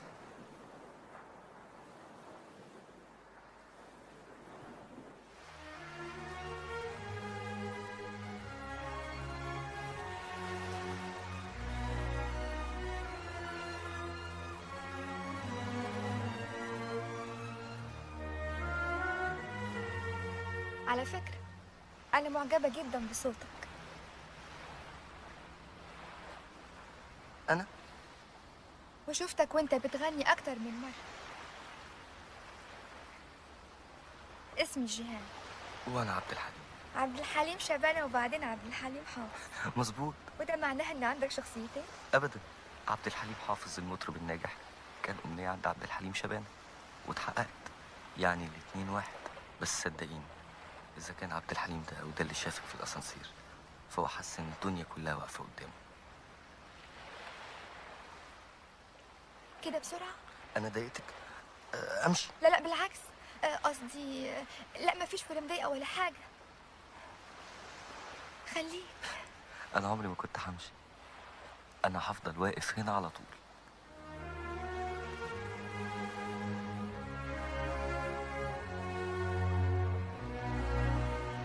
لما كنت بشوفك على المسرح كنت بحس ان في حاجة شداني ليك، مش بس ان صوتك حلو، لا يمكن الحزن اللي في عينيك وانت بتغني، حتى ضحكتك دايما بحس انك بتخبي حاجة وراها. أنا طول عمري بغني للحب، بس مش بإحساس الحب، بإحساس اللي محتاج له بيتمناه. اتمنيت وأنا صغير من أب وأم ما لقيتهمش، واتمنيته لما كبرت من حبيبة تعوضني الأيام والليالي اللي عشتها في عمري من غير حب. قصدي اللي كانت من غير حب.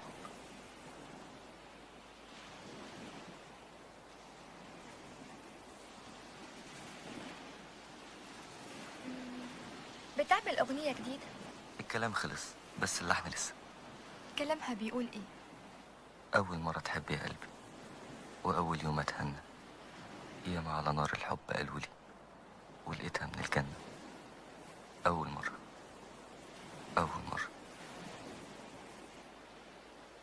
فعلا أول مرة، أول وآخر مرة.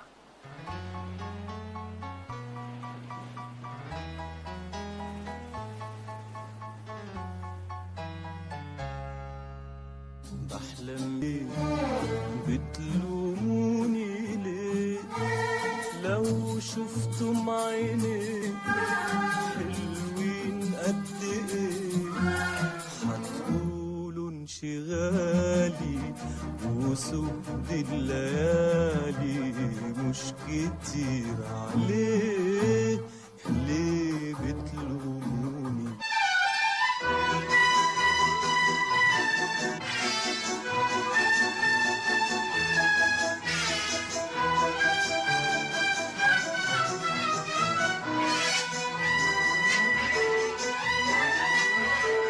عشانك يا قمر اطلع لك القمر، عشانك يا قمر اطلع لك القمر، مادام هواك قمر اطوعك يا قمر. بحبك احبك احبك احبك يا قمر.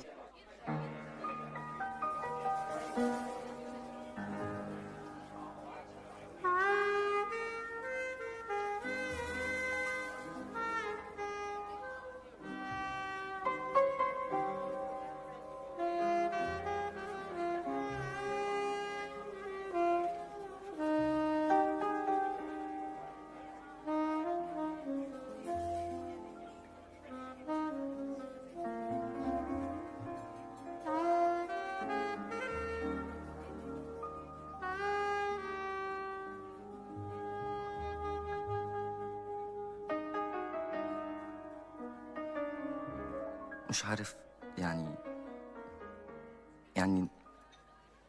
نتكلم في الموضوع ده ولا؟ كنت مخطوبة لابن عمي، كانت رغبة جدي، يعني ارتباط عائلي مش أكتر. عمره ما كان حب. الحمد لله إنه ما كملش. تفتكري يعني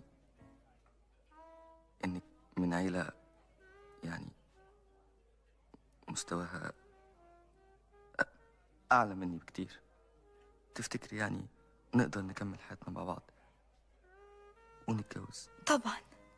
اوعى تقول الكلام ده تاني. الدنيا فيها أغنياء كتير، لكن فيها عبد الحليم واحد بس. بحبه وفخورة بيه قوي قوي قوي. ساعات بحس إنك حلم مش حقيقة. طيف بيعدي من قدامي هيروح مني. خايف قوي يا جيهان، خايف تستكترك الدنيا عليا. أنا عمري ما هسيبك أبدا أبدا. أنا بحب كل حاجة فيك يا حليم. بحب عبد الحليم الإنسان، وأكتر كمان من عبد الحليم المطرب اللي المعجبات والمعجبين بترمي عليه الورد في المسرح. بحبك وانت بتكلمني عن ضعفك، عن خوفك.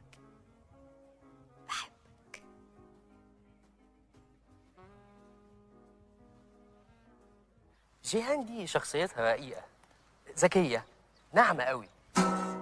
دي فرصتك، اتقدم لها فورا. هي مش فسخت خطوبتها؟ شوف يا حليم، الجواد بالنسبة للفنان خسارة، وعدم الجواد انت تعبان ومش هتقدر تغني. لا يا فندم ابدا، صوتي مش تعبان بس. ايه الفرقه مش فاضيه؟ انا ممكن ادفع لك اكتر وتجيب فرقه اكبر. اصل النهارده مناسبه مهمه جدا بالنسبه لي ولازم تغني. يا فندم انا كنت جاي عشان موضوع تاني خالص. انا كنت جاي عشان موضوع بخصوصي انا وجيهان. هي ما حكيتش لحضرتك؟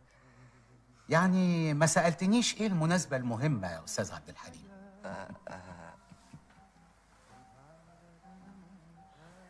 المناسبة يا أستاذ عبد الحليم إن الحفلة اللي معمولة بره دي بمناسبة خطوبة جيهان. أيوة يا فندم، بس أنا معلوماتي إنها كانت مخطوبة وما حصلش نصيب. لا خلاص، هيحصل نصيب. النهارده هيجي ابن عمها هيصالحها وهيرجعوا لبعض. أيوة يا فندم، بس اللي أنا أعرفه إن هي ما بتحبوش. شوف يا أستاذ عبد الحليم، الجواز في العائلات الكبيرة مش مبني على الحب والهيام والغرام والكلام الفارغ ده. ايوه صحيح، انت لا عارف ولا فاهم اي حاجة عن العائلات الكبيرة دي. لكن بقى اسمح لي اقول لك ان في العائلات الكبيرة ما بيناسبوش اي حد وما بيسمحوش لاي حد انه يتكلم في اي حاجة تخصهم الا اذا كان على نفس المستوى الاجتماعي والمستوى المادي. ايوه يا فندم، بس انا وجيهان بعد اذن حضرتك بنحب بعض وعايزين نتجوز. وبعدين حضرتك انا دلوقتي يعني معايا فلوس الحمد لله وناجح ومشهور ومغنواتي، وطول الليل والنهار بتسلي الناس وتقول يا ليل يا عين، انما اصلك ايه وفصلك ايه ولا حاجه. ايوه يا فندم، انا من عيله فقيره من الارياف، بس عمر ما حد فينا كان بيسرق او بياخد حق مش بتاعه. انا فعلا مغنواتي وليا الشرف اني اكون مغنواتي. بس الغريبه ان الفنانين دلوقتي بيتكرموا في كل حته، واحنا لسه بنبص لهم على انهم اراجوزات. حتى الارجوزات ممكن تكون بتحب وبتحس اكتر من ناس كتير قوي. بقول لك ايه، بلاش المحاضرات الخايبه دي، انت مش هتعلمني. العفو يا فندم، انا ما اقدرش اعلم حضرتك. انا متاكد ان حضرتك ما سمعتنيش اساسا. عن اذنك.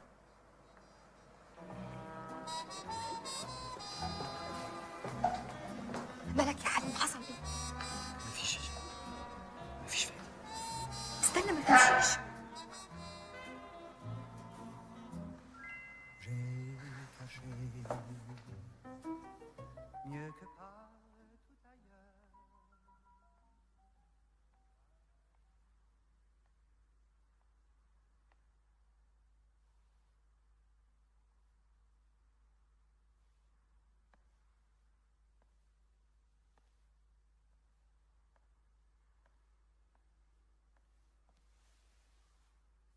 حليم، عشان خاطري ما تبصليش كده.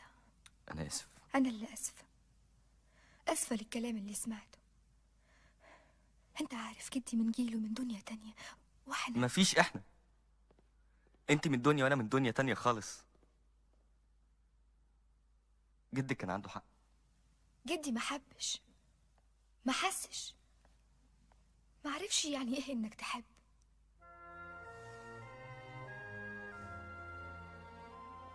أنا طول عمري كنت حاسس إن ضيف تقيل مش مرغوب فيه، في بيت خالي، في الملجأ، حتى في بيت أخويا. أنا البيت ده عملته لينا. كل حتة فيه كنت بتخيلك فيها ومعايا، ومن غيرك هرجع تاني أحس بالوحدة والغربة. أنا هفضل معاك ومش هسيبك. اللي حواليكي هيحاربونا. نحاربهم. كفاية عليا اللي بيحاربوني في شغلي. مش ممكن عند أول مشكلة تتخلى عني. أنا ما أقدرش أتخلى عنك، بس الظروف أقوى مني ومنك. الظروف دي كلها هتنتهي، صدقني. حبنا هو اللي هيفضل.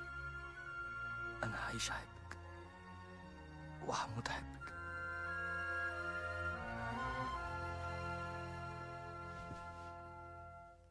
خلي حبنا أغنية حلوة تخلص بنهاية سعيدة.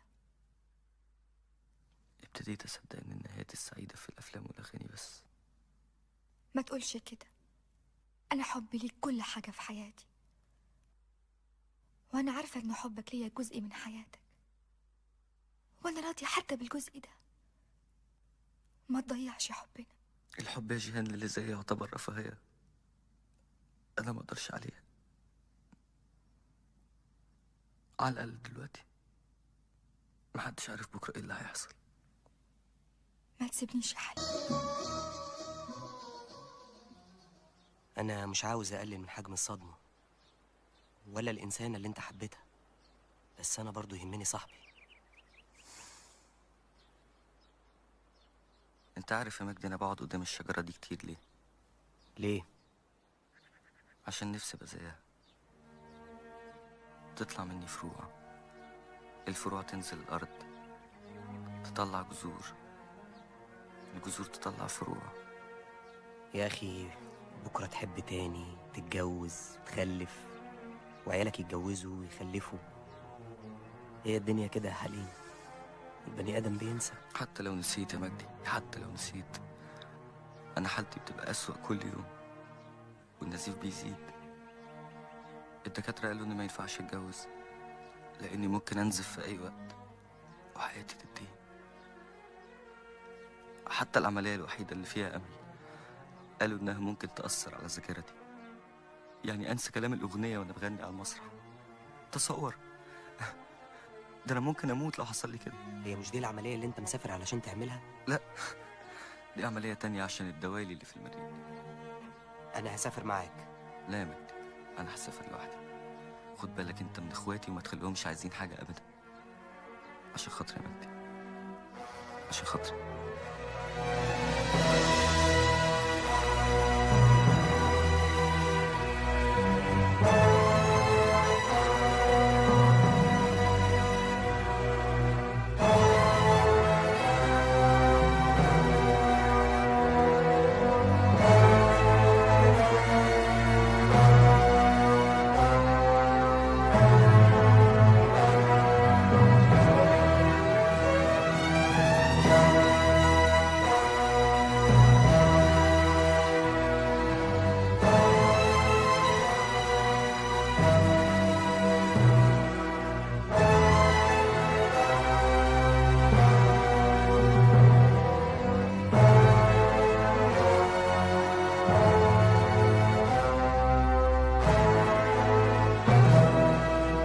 حبيبي حليم، لن أستطيع أن أكمل الحياة بدونك.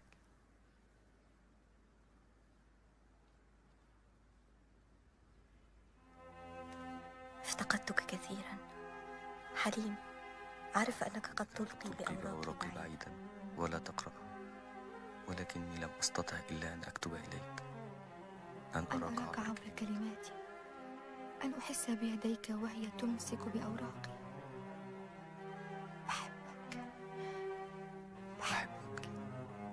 ولا أطلب منك إلا مرة واحدة أراك فيها. مرة واحدة، مرة أخيرة. مرة أخيرة. أنت بتخاف من الحب يا حليم؟ صدقني كل كلمة حب غنيتها كانت طالعة من جوايا. كل حرف كان بيعبر عن مشاعر حسيتها أو اتمنيتها. طب سؤال شخصي جدا، ما فكرتش تتجوز اليومين دول؟ اليومين دول لا. ليه؟ علشان أنت مش في حالة حب؟ لا بالعكس، أنا في حالة حب. طب ما تقول لنا مين؟ ده احنا بنسمع عن فنانة مشهورة وبنسمع عن أميرة. لا لا لا لا لا لا يا رمزي. وقف وقف وقف وقف. ده كلام أميرة وغفيرة. طب استنى يا حليم، استنى، الكلام ده بيتقال وانت عارف، يا تثبته يا تنفيه. الحقيقة تعرفها مني أنا، مش بالأشعاعات والكلام الفارغ ده. طب معلش معلش، اهدى اهدى، تعالى معايا، تعالى معايا. بص يا حليم، انا مش مجرد مذيع بسجل معاك مشوار حياتك، ده احنا برضه صحاب. ردك على الكلام ده دفاع عنك قصاد ناس بتحاول تشوه صورتك، يعني هو لصالحك مش ضدك. ما تسيب الناس تعرف الحقيقة يا حليم. الحقيقة هترضي مين؟ هترضيك أنت ولا أنا؟ ولا هترضي ناس أساسا مش هيرضوا عن أي حاجة؟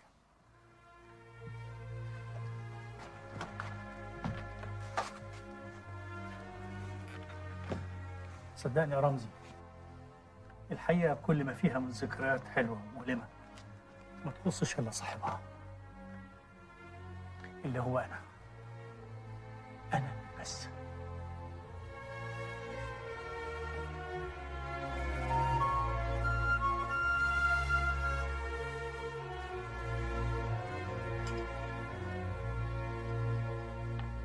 شكرا شكرا.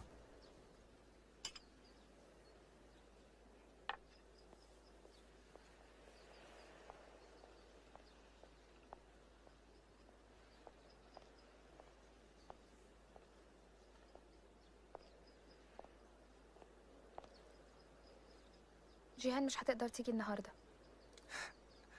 ليه؟ نقلوها المستشفى، الدكاترة بيقولوا إن عندها حاجة خطيرة قوي في المخ والأمل من شفائها ضعيف.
عينك بتقول كل اللي كنت عايزة اسمعه منك.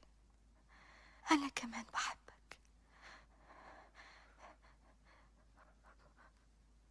وأنت كمان وحشتني، وحشتني قوي.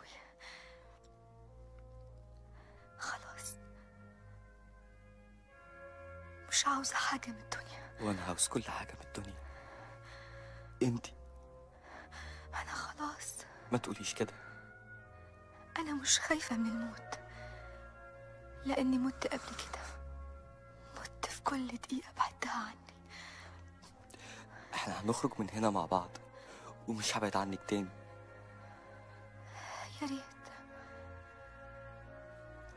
المهم انت كويس؟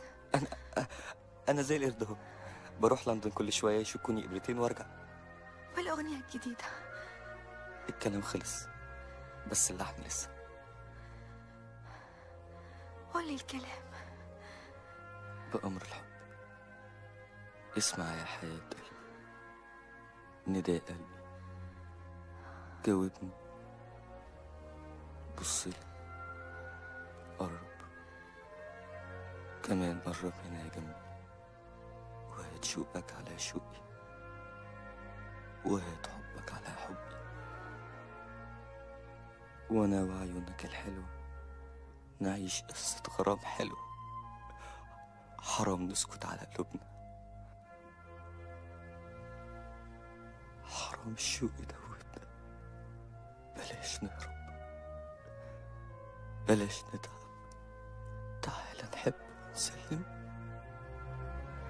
عمر الحب.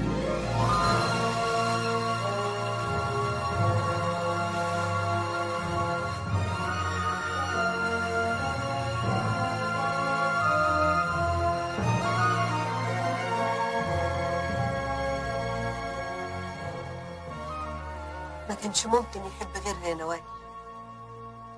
هو ده الحب اللي فضل يغني له طول عمره واللي حزين عليه لغايه دلوقتي. انا اسفه، يعني ما كانش المفروض ان انا. ما تتاسفيش يا حبيبتي، انت مش غريبه. حليم برضه بيحبك زي اخته الصغيره، عايز يشوفك كده بتكبري من غير الم ولا خوف. حاول يكون ليك الظهر اللي يحميكي من الزمن اللي ما لقاش فيه ظهر يسنده. جيهان دي هي النسمة اللي في حياته، الحاجة الوحيدة اللي كانت بتسعده غير شغله وفنه.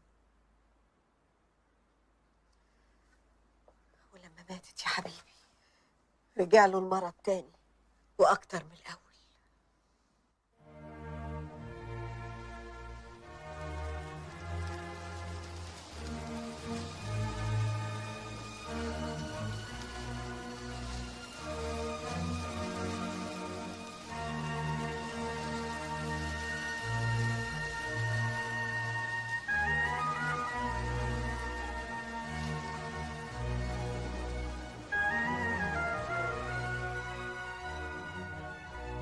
تعب. بالعكس انت رحلة. في النهاية بشكرك يا حليم إنك سمحت لي أكون معاك في رحلتك ومشوارك من البدايات لحد دلوقتي. شكرا. تشكر. مشوار الذكريات مع عبد الحليم حافظ. حليم بقيت كويس اهو. لا يا حليم، انت مش كويس. دكتور ياسين، انا لازم اخرج من هنا بسرعه.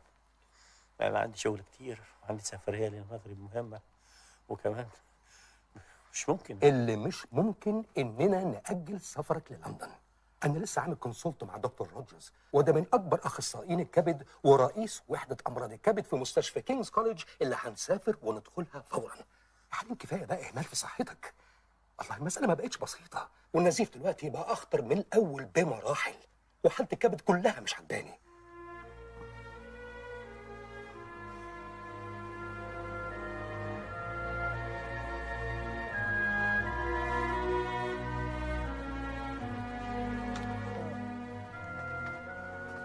اهلا الف حمد لله على السلامه يا حليم. ازيك يا دكتور ياسين؟ الحمد لله. ازيك انت؟ الحمد لله.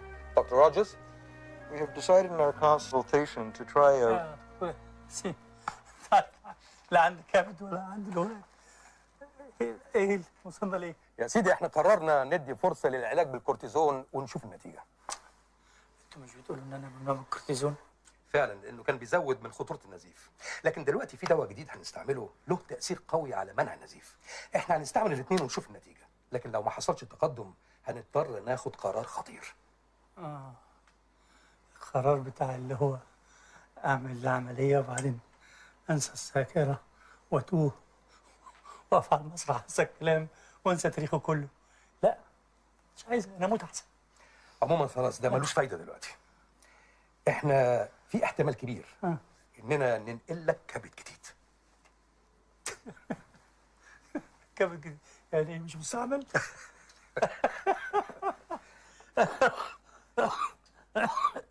اعملوا اللي انتوا عايزينه، اعملوا اللي انتوا عايزينه، اوكي؟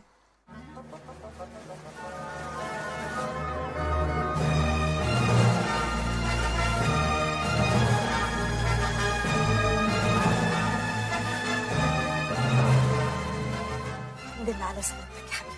الدكاتره طمنونا على نتيجه الحق. انا كنت فاكر نفسي لما حصل هلاقي نفسي في حته تانيه. بعد الشر عليك، ليه بتقول كده؟ الموت مش شر عليا، الموت راح للي زيي. ما تقولش كده يا حليم، ان شاء الله هتبقى كويس. ايوه انا دلوقتي انا مش طايق ريحه هدوم المستشفى والمستشفى، انا عاوز استحمى. حاضر يا حبيبي، مين يا محمد؟ انا هحميك. وانت عليا روح دلوقتي. لا انا مش همشي، انا قاعده معاك. تعالي بكره حبيبتي. طيب انا هستنى بره.